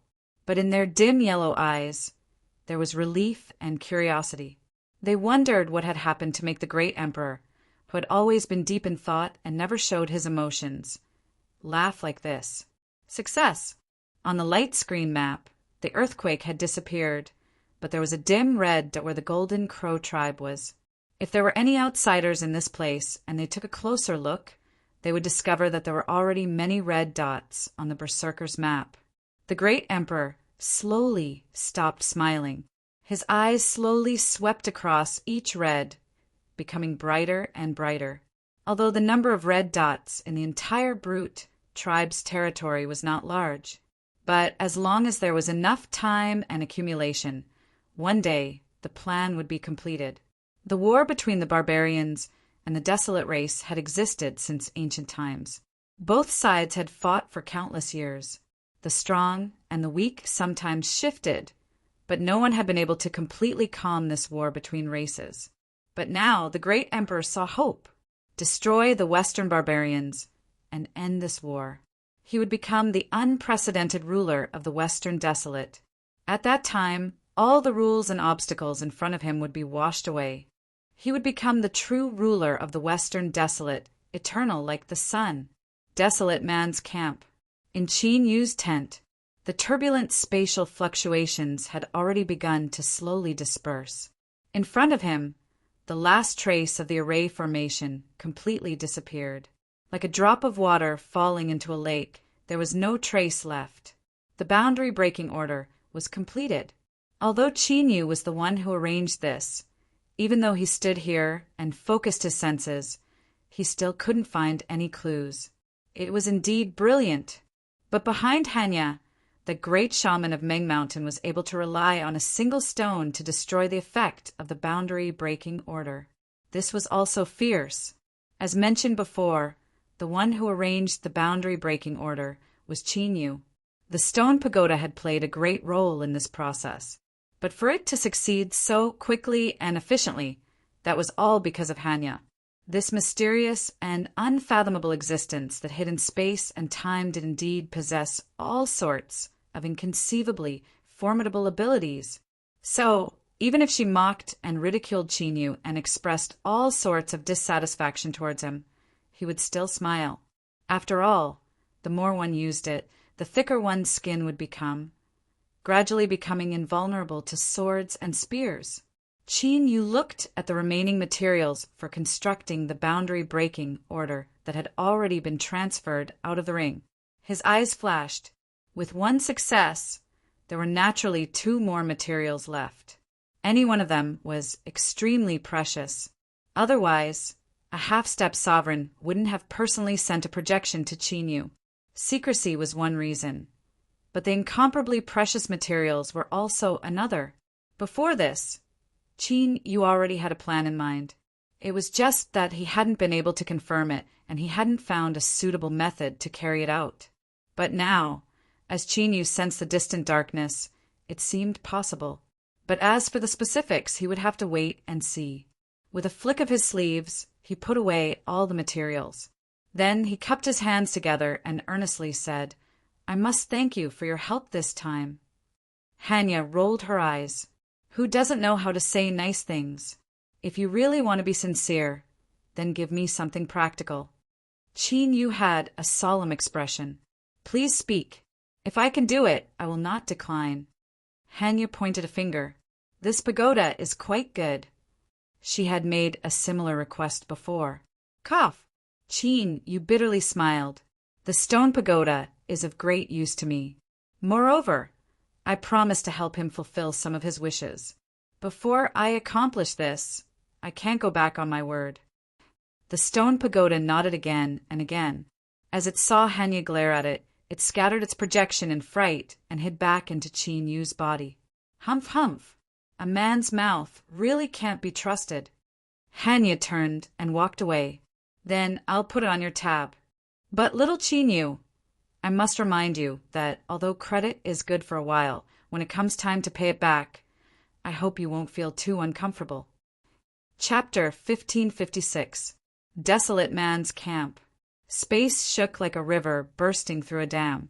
Terrifying waves swept out, seeming as if they would destroy the world. Although General Jin Wu had given them a warning ahead of time when he went into seclusion, it still caused everyone to feel uneasy. Golden Crow Tribe's patriarch Ku Tuo's forehead was covered with beads of sweat. If it weren't for Grandmaster Bo Ri standing there motionless like a mountain, he feared he wouldn't have been able to restrain himself and rushed out to investigate. In truth, this disturbance was too great and too horrifying. The Green Willow tribe remained unmoved. Even if they were sent flying backwards by the shaking space, they would still rush back in the next moment. They stubbornly stood guard outside the tent, their eyes cold and cruel, like hungry wolves waiting to devour their prey. This was the divine willow tree's last chance, and also the only chance for the Green Willow tribe to survive. They absolutely could not fail. It would be a lie to say that all sides weren't surprised by the astonishing movements in the desolate man's camp. But with the silence of the Golden Crow tribe and the ferocity of the Green Willow tribe, these thoughts slowly faded away. After nearly 2 hours, the earth-shattering spatial tremors finally began to subside. The speed was fast. From the moment it began to weaken, in just a few breaths of time, it completely disappeared. The Green Willow tribe patriarch licked his dry and cracked lips. He stared straight at the tent, an incomparably nervous look in his eyes. Schwa! The tent was open from the inside, and Little Meaty stepped out. She met his gaze but didn't express anything. Instead, she coldly walked away. At this moment, the Green Willow tribe patriarch's heart fell to the bottom. His body shook several times, and he nearly fell to the ground. In his heart, there was only a single thought. It was over. It was all over. This willow branch was the last remaining vitality of the divine willow tree. It was its final struggle and attempt. If it failed, it meant that there was no way to reverse it. The Green Willow tribe in his hands was destroyed. Old tears streamed down his face. His vision darkened, and he cried so hard that he nearly fainted. He didn't see Chinyu walk out of the tent. As soon as he walked out, he saw this old face that was crying in sorrow. Chinyu's heart shrank, and he furrowed his eyebrows. Could it be that, while he was laying down the world-breaking command, the Green Willow tribe's divine willow tree couldn't hold on and died? Hiss! If this was true, then he was far too unlucky. Chinyu's following plans would inevitably be affected. Then, in the next moment, Chinyu heard even more gasps. You hissed, I hissed, everyone hissed. In short, the momentum was astonishing. It was as if all the air in this world had been sucked dry, causing everything to fall into a state of silence. The 10,000 people of the Green Willow tribe all stared with wide eyes. They sucked in a breath of cold air as they stared at the Green Willow branch in Chinyu's hand that exuded a vibrant vitality.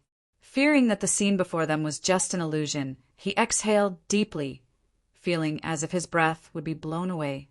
The grief-stricken old chief of the Green Willow tribe finally noticed the strange situation around him. He raised his hand to wipe his face, wiping away his snot and tears. Then he blinked his eyes with all his might. Gulp, gulp. His eyes rolled up. He saw the green willow branch that Chinyu was holding in his hand. This willow branch was personally taken from the willow deity's scorched black body. He clearly remembered the texture of every leaf on it. Thus, with just a glance, the old chief was able to determine that this was the willow branch he had brought with him. The leaves were still the same leaves, and the thickness of the willow branch hadn't changed. But after the willow deity failed to cross tribulation, the rich vitality that it emitted had never appeared again. He slapped his chest with all his might, causing dull thumping sounds to ring out. It was with great difficulty that the old chief managed to catch his breath and prevent himself from fainting on the spot. He took a step forwards, his lips trembling so much that he couldn't even form a complete sentence. Chinyu calmed down. It seemed that things weren't as he thought they would be. He lightly coughed and handed over the willow branch. Fortunately, I didn't disappoint you. Patriarch, take this back, and the Green Willow tribe's totem, the willow deity, will be able to reincarnate. Puff! The old chief fell to his knees and kowtowed several times. His hands trembled as he moved forwards. But when he took the willow branch in his hands, it instantly stabilized. It didn't tremble at all, as if it were cast from iron. General, saving the willow deity is the same as saving the entire Green Willow tribe. I will first take the willow branch back to the tribe and then express my tribe's gratitude. He held the willow branch and stood up from the ground. He turned and met the eyes of the Green Willow tribe members. His cheeks trembled and tears streamed down his cheeks once more. Come, follow me. Escort the willow deity home. Cheers filled the air, soaring into the heavens. The Green Willow tribe warriors cried tears of joy. Their eyes turned red and their bodies trembled with excitement. They had finally determined that the willow deity had been saved. If the willow deity could live on, then the green willow tribe could continue. Their old parents and young children could continue living. Without any hesitation, the 10,000 people broke camp and gathered around the old chief. Like a raging flood, they rushed back to the tribe. A wild aura soared into the heavens. It was like a sharp saber, enough to cut the world in half.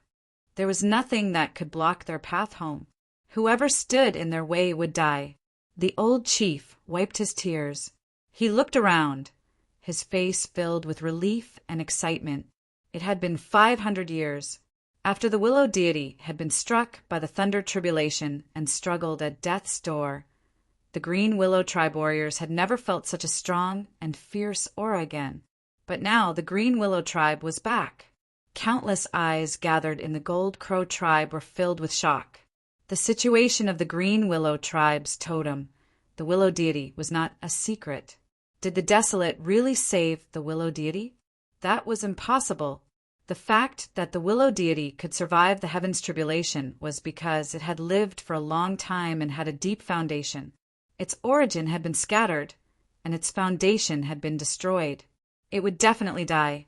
But the scene in front of them clearly told them that the green willow tribe had been saved from death's door.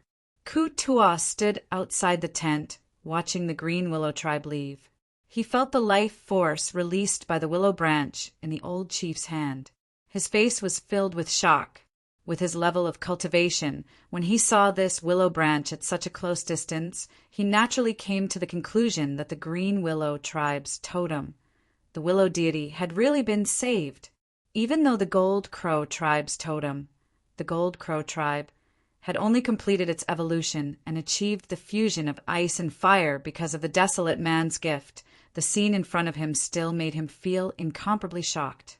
Taking a deep breath, Kutua looked to the other side. Grandmaster Bori revealed a faint smile, but his eyes were calm, as if he had already expected this scene. Understanding dawned on Kutuo's face. He suddenly felt that he had grasped a certain truth. The true identity of the Golden Crow tribe general was not as simple as he thought. Across from him, Bori's eyes were deep. "Chief, no matter what you have guessed, please keep this a secret." Kutuo's body trembled. He hurriedly bowed. "Grandmaster, do not worry. I swear by the Holy Land that I will not reveal even half a word to anyone." Next, the focus was no longer on the Gold Crow tribe. Instead, it shifted to the Green Willow tribe, which was growing weaker and weaker due to the death of the divine willow totem. Under countless gazes, the 10,000 people of the Green Willow tribe continuously escorted the old chief back to the tribe with a willow branch. Different from the rising aura of the Gold Crow tribe, the Green Willow tribe was shrouded in an aura of decay, like that of a dying old man. All of the tribe members who could still move struggled out of their tents. Their numb faces revealed hope that had not appeared in a long time. But it was not strong. The barbarians of the Green Willow tribe had experienced too much suffering and despair. They no longer dared to have too much hope for what was happening in front of them. Even if they had already received the news that the divine willow totem had been saved, they could only believe what they saw with their own eyes. So they all walked out. At this moment, it was not just the Green Willow tribe. In the sky outside the tribe, the barbarian powerhouses of the other tribes could no longer hide themselves. They widened their eyes to see what would happen next. They wanted to see with their own eyes whether the divine willow tribe was dead or alive. In the center of the tribe was a stretch of scorched black earth. It was dry, without a single drop of water or any signs of life. This was the horrifying situation caused by the power of the heavenly thunder that struck the divine willow tribe. The Green Willow tribe's divine willow totem stood in this scorched earth. Its thick trunk had been split apart by the thunder, and its branches had fallen to the ground. Now, all of them had become withered and dead branches. Its body was even blacker than the ground. Now, there was only a willow branch left. It hung listlessly, retaining the last shred of life. Everyone stopped outside the scorched earth. The old chief stepped forward alone. He held the willow branch with both hands and walked to the divine willow tribe. He knelt down and touched his head to the ground. "Divine willow tribe, I have returned." The old chief was well aware of the state of the divine willow tribe. Without any hesitation, he inserted the willow branch into the ground. Then he untied the leather water bag tied around his waist and poured it into the scorched earth. A gust of wind blew past. The green willow branch and the swaying leaves fluttered in the wind. Behind it, that incomparably thick and sturdy willow branch that had persisted for 500 years after being struck by the heavenly tribulation thunder. It directly turned into powder in the wind. It was not blown away by the wind. Instead, it melted into the scorched earth under its feet. The land that had been ravaged by the heavenly thunder was restored in the blink of an eye. The willow branch sprouted and grew at a speed visible to the naked eye. After several breaths, it turned into a small willow tree. Compared to the previous divine willow tribe's huge body, it could not be compared. But one was dying and its foundation was destroyed, while the other was reborn and full of vitality. The old chief shouted with all his strength, "Welcome the rebirth of the divine willow tribe!" On this day, the entire green willow tribe fell into a desperate situation. They were overjoyed and cried. Outside the tribe, countless barbarian powerhouses saw the green willow tribe's divine willow tribe reincarnated. Their widened eyes gradually revealed a burning desire. The Golden Crow tribe's Golden Crow's bloodline had evolved because of the desolate man. It had become an existence that could fuse ice and fire into one. The Green Willow tribe's divine willow tribe's totem had been struck by the heavenly thunder. It should have been dead, but it had reincarnated with a willow branch. The first time might have been a coincidence, but it had happened twice in a row. Everyone knew what this meant, and the importance of the totem to the barbarians did not need to be mentioned. The news that the Green Willow tribe's divine willow tribe had successfully reincarnated spread at the fastest speed to all the barbarian tribes east of Hung Mountain. It was like a boulder falling into the sea, and it immediately stirred up waves. Hung Mountain was the barbarian tribe's title for the endless mountain range that supported the sky and earth. It seemed to split the sky and earth into two as it soared into the clouds. The mountain was barren, and there was no sign of life. There was only endless white snow falling from the sky, covering and submerging everything. In this endless white snow, a black temple stood in the middle of the mountain.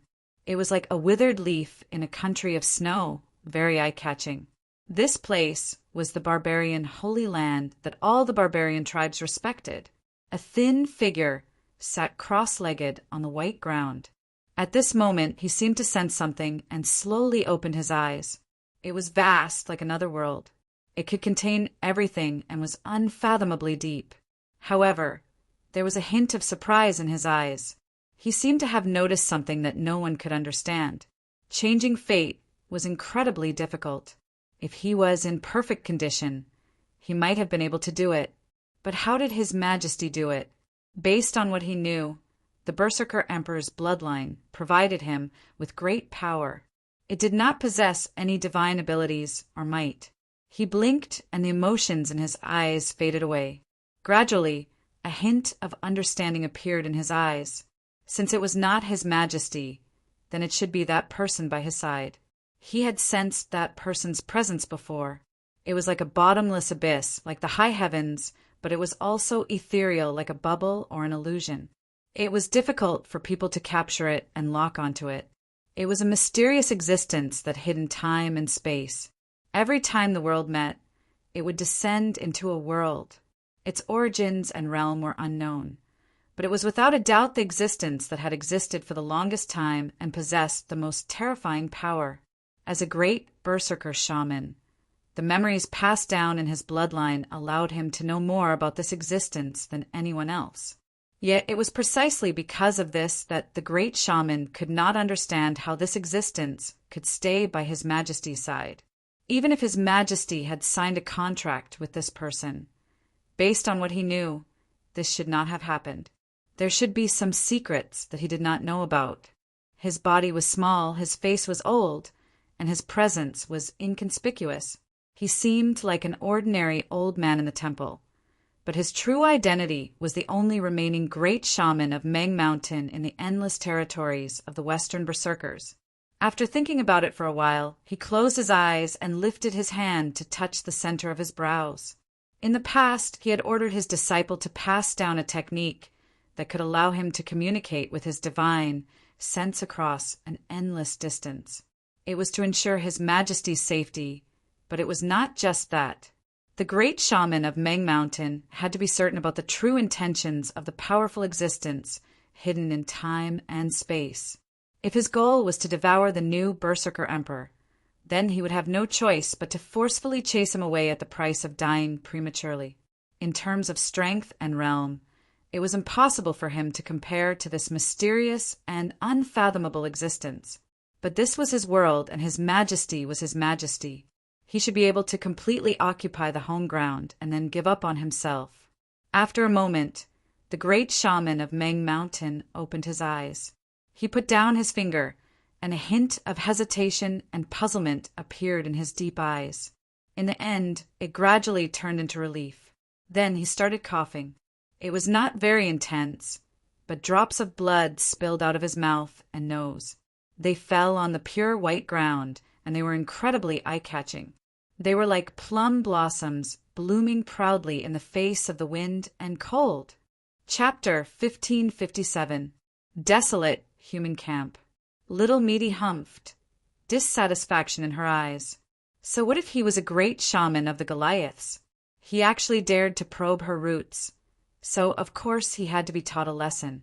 It was because of little Chinyu's face that she only gave him a light punishment. If it were anyone else that dared to provoke her on their own initiative, they would have already been chased down and swallowed whole. Wiping the corners of her mouth, Little Meaty revealed a bit of helplessness. She had been a vegetarian for far too long. Although she had eaten something small, it was at most enough to fill her stomach. It couldn't be considered delicious at all. She had to find a way to eat something delicious as soon as possible. Otherwise, these days would be far too torturous. Thinking of this, Little Meaty clenched her teeth. Little Chinyu, if it weren't for you, then this great shaman who delivered himself to my door would have already entered my mouth. So, you have to display your talent as a troublemaker as soon as possible. Hurry up and find an enemy to deliver themselves to your door. These days couldn't be passed too peacefully. Hanya was asking about Chinyu's personal experiences during the process of constructing the world-breaking token. She recorded it down and passed it on to her teacher. Chinyu knew how important this matter was, so he said everything he knew without holding anything back, recounting the entire process. He had completed the construction process in one go, and the process had been extremely smooth. But in truth, the reason that the Western wilderness had been slowly advancing the world-breaking token for countless years wasn't just because there was too much movement during the construction process and it was easy for the Goliaths to detect, but also because the difficulty of constructing it was horrifyingly high. With Chinyu's current cultivation and vision, if it weren't for the stone pagoda's help as well as Ruru's sneering advice at the critical moment, then let alone succeeding in one go, even if all 3 sets of materials were destroyed, it would have been impossible to smoothly complete it. After speaking the last part, Chinyu pondered. After making sure he hadn't missed anything, he said, "I only remember this." Hanya nodded. She thought for a moment and asked a few more questions. After obtaining an explanation, she smiled. "I'll have to trouble you, General." Chinyu said, "Grandmaster is too polite. Everything you and I have done has been for the Goliaths." Hearing this, Hanya stood up and respectfully bowed, a look of respect on her face. "On behalf of the various Goliaths, I would like to express my gratitude to General." Chinyu knew what he was thanking him for. He accepted this bow and slowly said, "As I said just now, everything is for the Goliaths." There was a hint of worry in Hanya's eyes. I'm afraid that this will make the desolate man dissatisfied and they will suspect you. Qin Yu said, Grandmaster, there is no need to worry. As long as the matter of the world-breaking token isn't discovered by the Forsaken Ones, they will choose to acquiesce. Hanya thought about it and slowly nodded. There are many accidents in this world. If something really happens, you must take care of yourself. Qin Yu smiled and nodded. All right. At this time, Hanya suddenly closed her eyes. Qin Yu's eyebrows arched up. He could feel that cryptic divine sense fluctuations from her once more. The great shaman of Meng Mountains. Could it be that some sort of accident happened to the world-breaking medallion that was set up earlier? Thinking of this, Qin Yu revealed a dignified expression. In just a few breaths of time, Hanya opened her eyes, and the obscure divine sense fluctuations around her had completely disappeared. He looked into Qin Yu's eyes and said, General, there is no need to worry. There isn't a problem with the world-breaking token. After a brief pause, a strange expression appeared on Hanya's face. Just now, Teacher sent me a divine sense message asking me to ask if the Green Willow tribe was able to defy the heavens and change the fate of the Willow God Totem. To forcefully extend one's life force, is this too much of a burden for you? Qin Yu immediately understood the deeper meaning behind these words. He fell silent for a moment. It wasn't that he wanted to refuse, but that he didn't know what was going on either. Although it seemed like saving that willow branch would only take a moment, just because it was a short period of time didn't mean it was easy. Qin Yu's silence fell into Hanya's eyes. She immediately thought of something and said, General, there is no need to feel awkward. Teacher told me that if things aren't easy, then I should pretend I never mentioned it. Qin Yu waved his hand. Grandmaster Hanya has misunderstood me. I just don't know if I can accomplish this. With the status of a great shaman of Meng Mountain, he wouldn't easily ask for help from others. Hanya's strange expression, just now, was likely because she never thought that her teacher would one day ask for help from others. So, this definitely wasn't a simple matter. Thinking for a moment, Qin Yu said, The Divine Willow is the Divine Willow, the Golden Crow is the Golden Crow, and the barbarian totems all have their own divinity and differences. So, whether or not it can be saved depends on the situation. Hanya smiled. It should be like this. I will immediately inform teacher. I believe there will be news soon. He closed his eyes and released a fluctuation of his divine sense. Seeing this, Qin Yu subconsciously narrowed his eyes. Before this, the great shaman of Meng Mountain had asked Hanya to appear and teach him how to revolve his divine sense. In other words, if the great shaman of Meng Mountain wanted to, he should be able to directly contact him. But the great shaman didn't do this. He still looked for his own disciple to act as a middleman. There might be a reason for this. Hanya opened her eyes. Teacher said that he will send out an envoy to pay respects to General. There is no need for you to do anything. When the time comes, you will naturally see him. Qin Yu nodded. All right.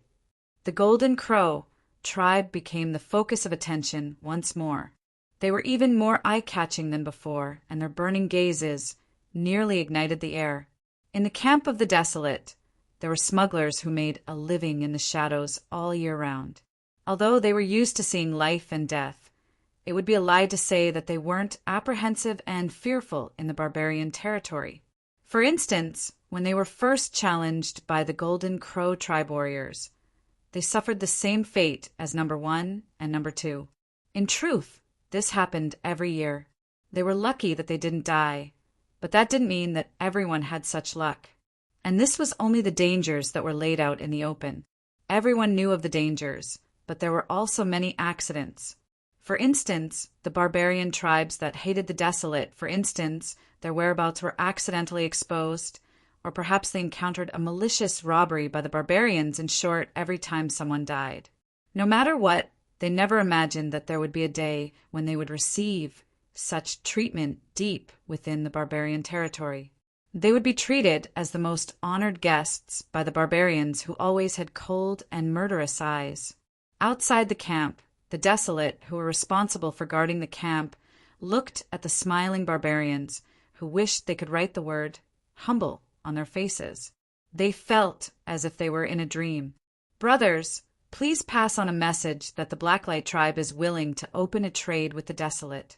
We will give you 1,000 pounds of obsidian as a gift. We only ask that General Jean Wu summon us.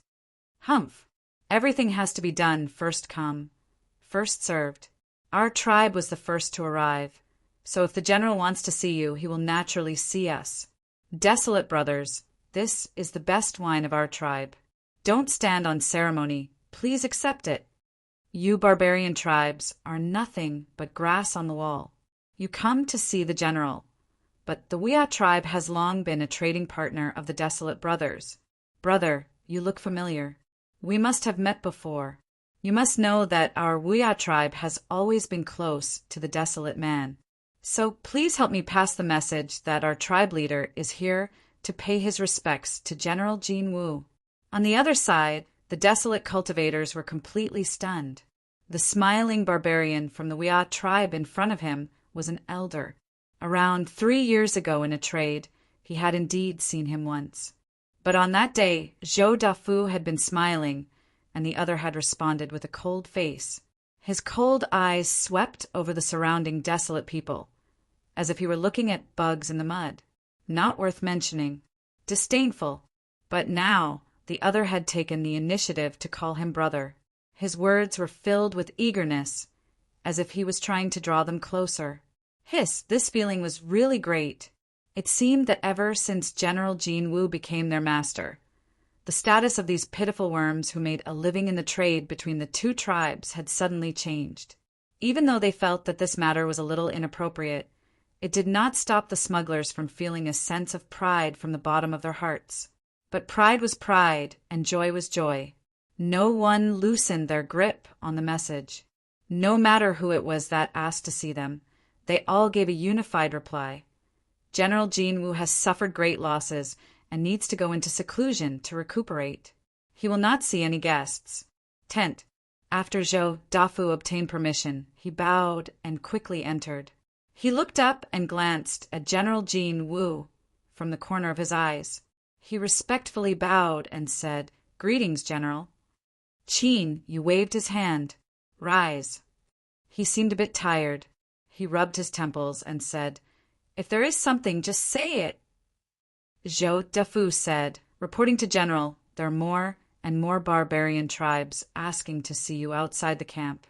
There's no lack of strong barbarian tribes among them. Should we continue blocking them?" Qin Yu grunted. Then he closed his eyes, giving his answer. Zhou Dafu continued to say, "The second matter is that some barbarians have failed to meet with General. They have put forward a request to cooperate with us." Qin Yu frowned. "Didn't you say that all the materials we brought were basically sold out?" Zhou Dafu had a strange expression. "Yes, but these barbarians have agreed to let us pay them on credit. We can take the materials first, and then make up for it later." He had been in the field for many years and had seen many things. But this was the first time that Zhou Dafu had encountered such a transaction method. He had never heard of it before. As for the reason, Zhou Dafu was well aware of it. Looking at the pale and tired General Jean Wu in front of him, not to mention the worry and unease in his heart, it was indeed admirable. Qin Yu bitterly smiled. He thought that these barbarian tribes had seen the Golden Crow tribe and Green Willow tribe as examples, and were far too enthusiastic. Of course, he could understand that this involved totems and the future of their tribes. Thinking for a moment, he waved his hand and said, "If that's the case, then accept it." Zhou Dafu respectfully nodded, a bit of hesitation on his face. Qin Yu lightly said, "I know what you want to say. I naturally have my reasons for doing this. There is no need for you to worry. You may leave." Zhou Dafu's forehead dripped with a cold sweat. At this time, he felt as if he had been completely seen through. Facing General Jean Wu, it was like he no longer had any secrets. This feeling wasn't too good. After leaving the tent, his complexion was still pale. Several figures surrounded him. Although they didn't speak, the meaning in their eyes was clear. How did the general respond? Zhou Dafu took a deep breath. The general said that everything has its own plans. There is no need for you or me to care. Who? Everyone let out a long breath of relief. If General Jin Wu had said this before, they likely wouldn't have believed him. But thinking about it, the barbarian and desolate races had been enemies for generations. They had fought countless wars, and countless children had died on the battlefield. It wasn't an exaggeration to say that their blood feud was as deep as the sea. It could even be said that the two sides were mortal enemies. In this world, only one could live. Although smuggling was rampant, and there were many things that crossed the bottom line, smuggling itself was still a part of the war. They spied on the barbarians, investigated the geographical environment of the barbarians, the various tribes, and even secretly stirred up discord. No one thought that they would be so welcomed within the borders of the barbarians. But the price they paid was that the Golden Crow tribe's totem had advanced, and they had completed the fusion of ice and fire. It could be expected that the strength of the Golden Crow tribe would rapidly rise in the future. The Green Willow tribe, because their tribe's totem, the Divine Willow, was about to die, they were on the brink of destruction. But because General Jin Wu had intervened, the Divine Willow had been reborn and the Green Willow tribe was saved. Without a doubt, all of this was helping the barbarians obtain greater strength. This was a taboo. If it were anyone else, Zhou Dafu and the others would have thought that they didn't have long to live. But General Jin Wu, he had hidden his true strength, and his various performances since they had first come into contact with him had gradually convinced them. As long as the general said it was fine, then it was fine. As for why it was fine, only the heavens knew. Within the camp, there was a bit of restlessness, but before it could spread, it was extinguished. Western Border Army Camp. The great general's tent. In the great war between the border army and the barbarians, over 1 million corpses were left behind on both sides. As the barbarians retreated, the stalemate between the two sides was gradually restored. Small frictions continued every day, but there were no longer any large-scale battles. The overall situation had truly calmed down. But everyone knew that the great general had been in a bad mood recently. From morning till night, his face was dark and gloomy, and the aura around him was frighteningly low. Only the advisor closest to him, the old man from the Yi family, knew the reason. The great general had failed once more.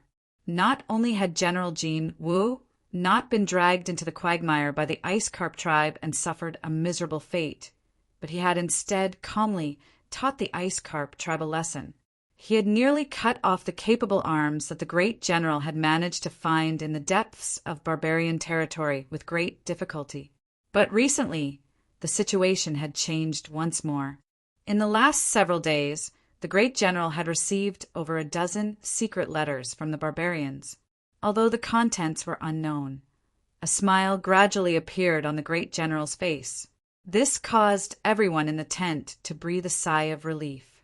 But at the same time, they were also curious as to just what was mentioned in the letters.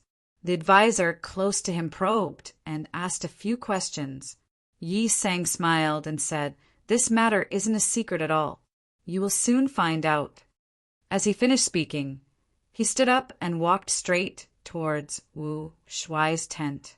General Jin Wu had an extraordinary status.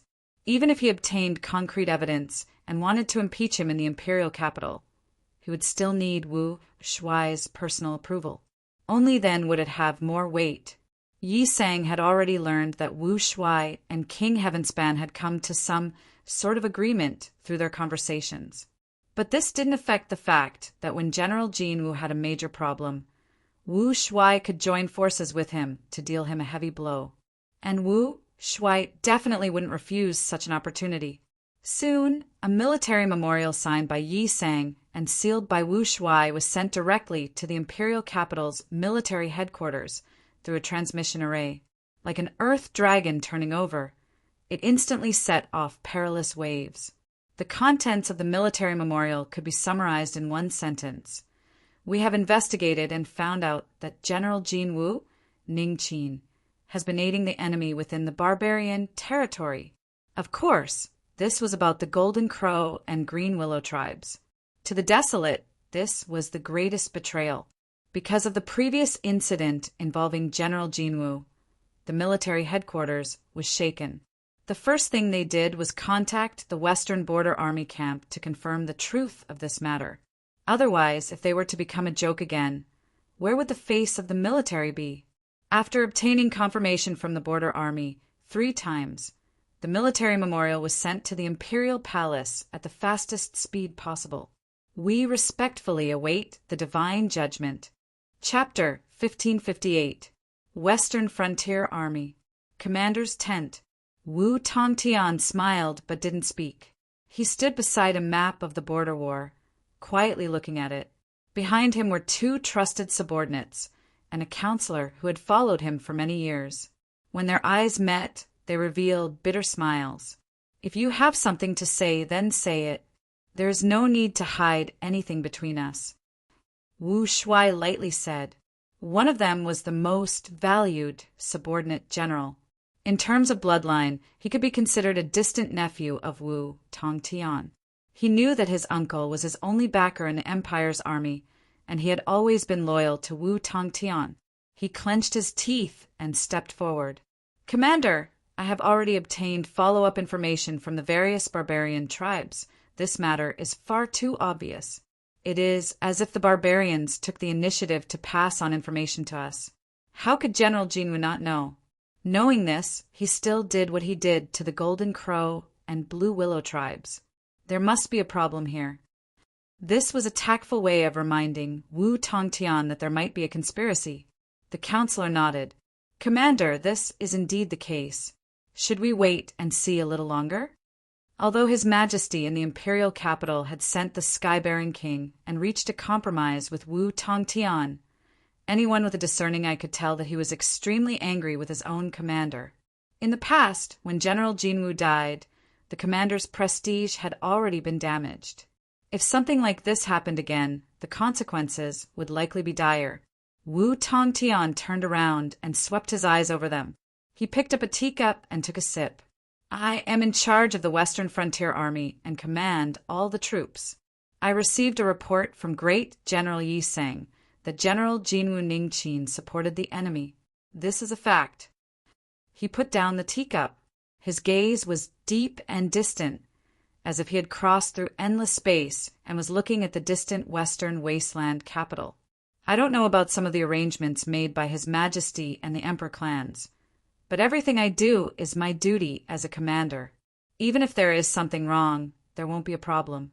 This was the fundamental reason why Wu Tongtian didn't hesitate to report to the military when Yi Seng arrived at the commander's tent.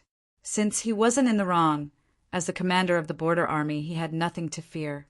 Even if this matter would cause the great emperor to be even angrier, so what? Even if a clay bodhisattva crossed a river, how long could he last? As for him, as long as he sat firmly in the position of border army grand marshal, when the new emperor ascended to the throne, he would naturally choose to get close to him and rope him in. Wu Tongtian's era was not in the present, but in the future. It was precisely because of this that Wu Shuai acted without scruples. Without a doubt, the counselor was Wu Tongtian's most trusted confidant. He also knew Wu Tongtian the best. When he heard this, his eyes lit up. He smiled with admiration in his eyes. I understand. Marshal is wise.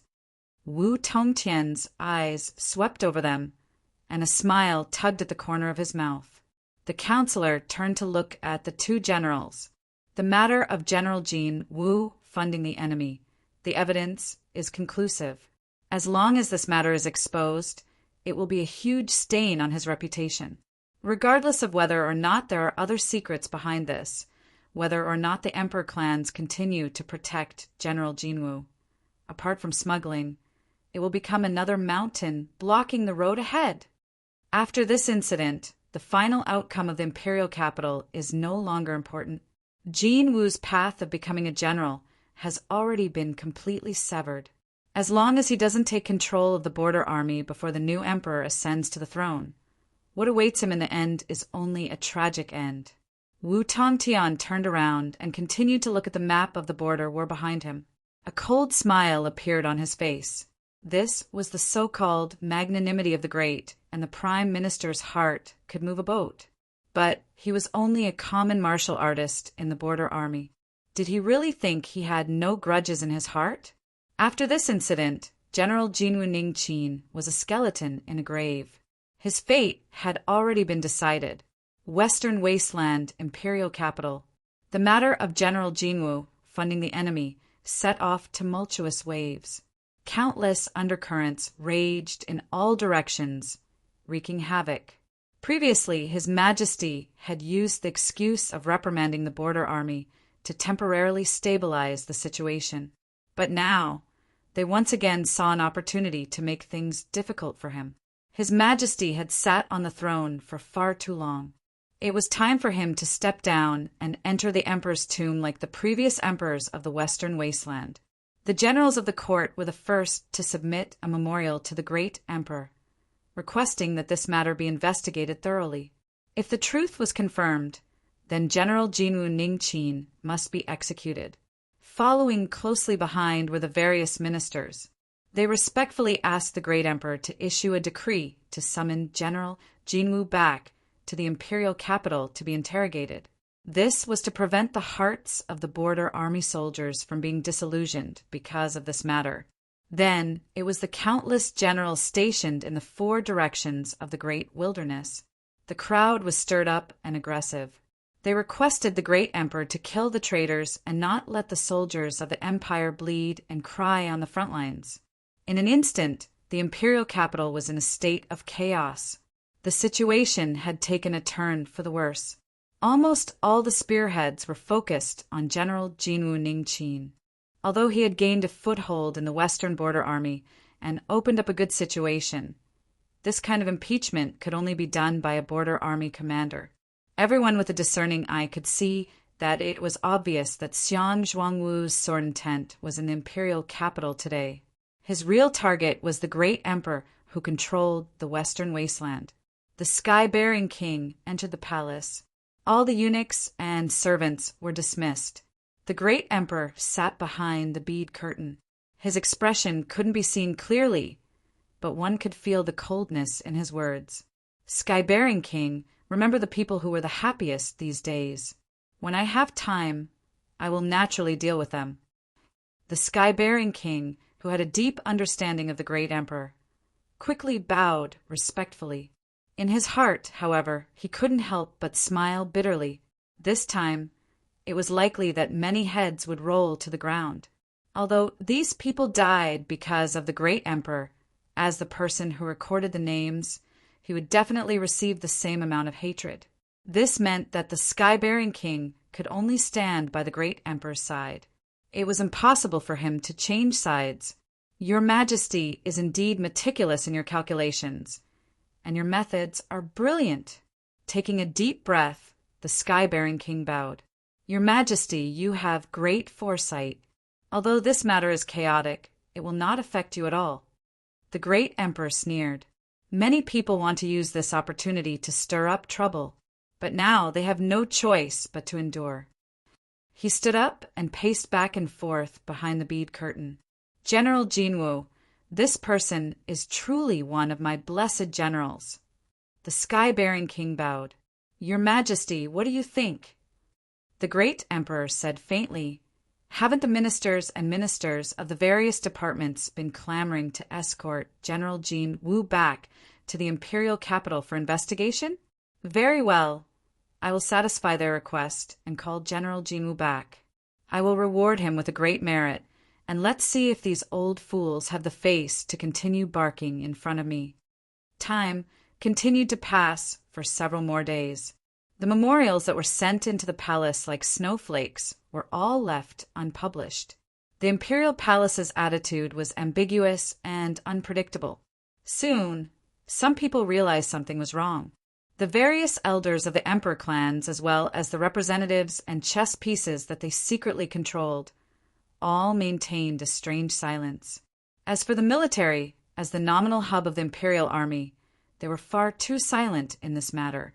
The atmosphere in the imperial capital gradually became strange. The ministers that had jumped out to impeach the imperial palace bitterly smiled, but their hearts were filled with unease. Finally, an imperial decree was issued. In the coming days, General Jinwu Ningqin was summoned back to the imperial capital to report. This matter seemed as if it was the wish of everyone to impeach the imperial palace, but one could sense a strange meaning behind it. Golden Crow tribe, desolate man's camp. Qin Yu didn't know that he had become a rat on the street in the western wasteland imperial capital. But even if one didn't think with their knees, they could guess that his actions had already caused a great upheaval. But that didn't matter. Before he finalized his plan, he had already prepared himself, so he naturally wouldn't feel restless. Some people in the western wasteland thought that they had calculated everything, but they didn't know that they had been completely wrong from the very start. It was like solving a problem. No matter how easily you cut through it and how quickly you progressed, if you walked down a wrong path from the very start, you were doomed to receive the wrong answer in the end. What Qin Yu was considering now was that he should return to the Western Border Army.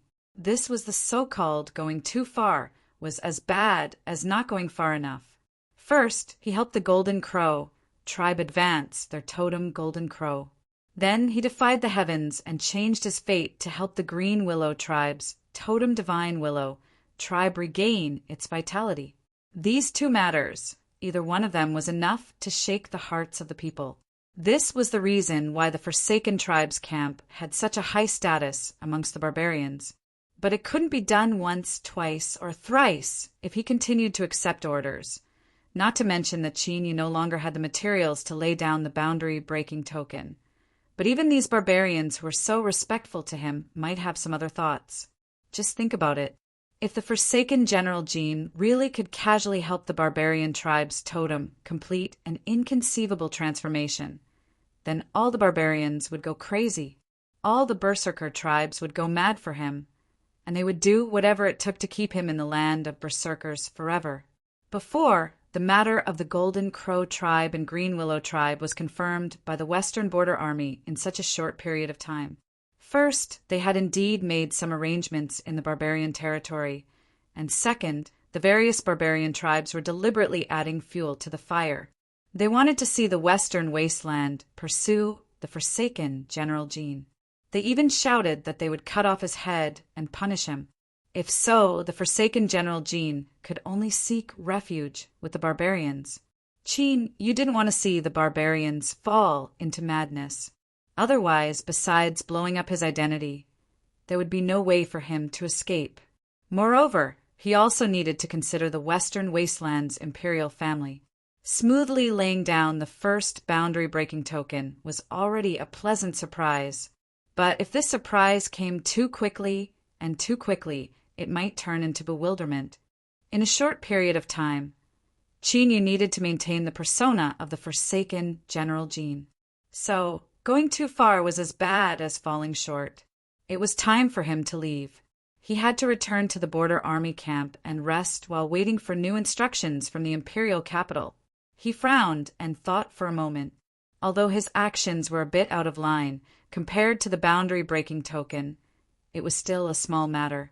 After all, in the eyes of the Western Wasteland's imperial family, once the boundary-breaking token was activated, the barbarian tribes that had benefited today would be destroyed in the blink of an eye.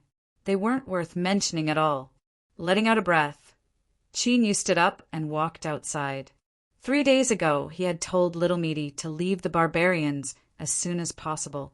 But even now, she hadn't responded.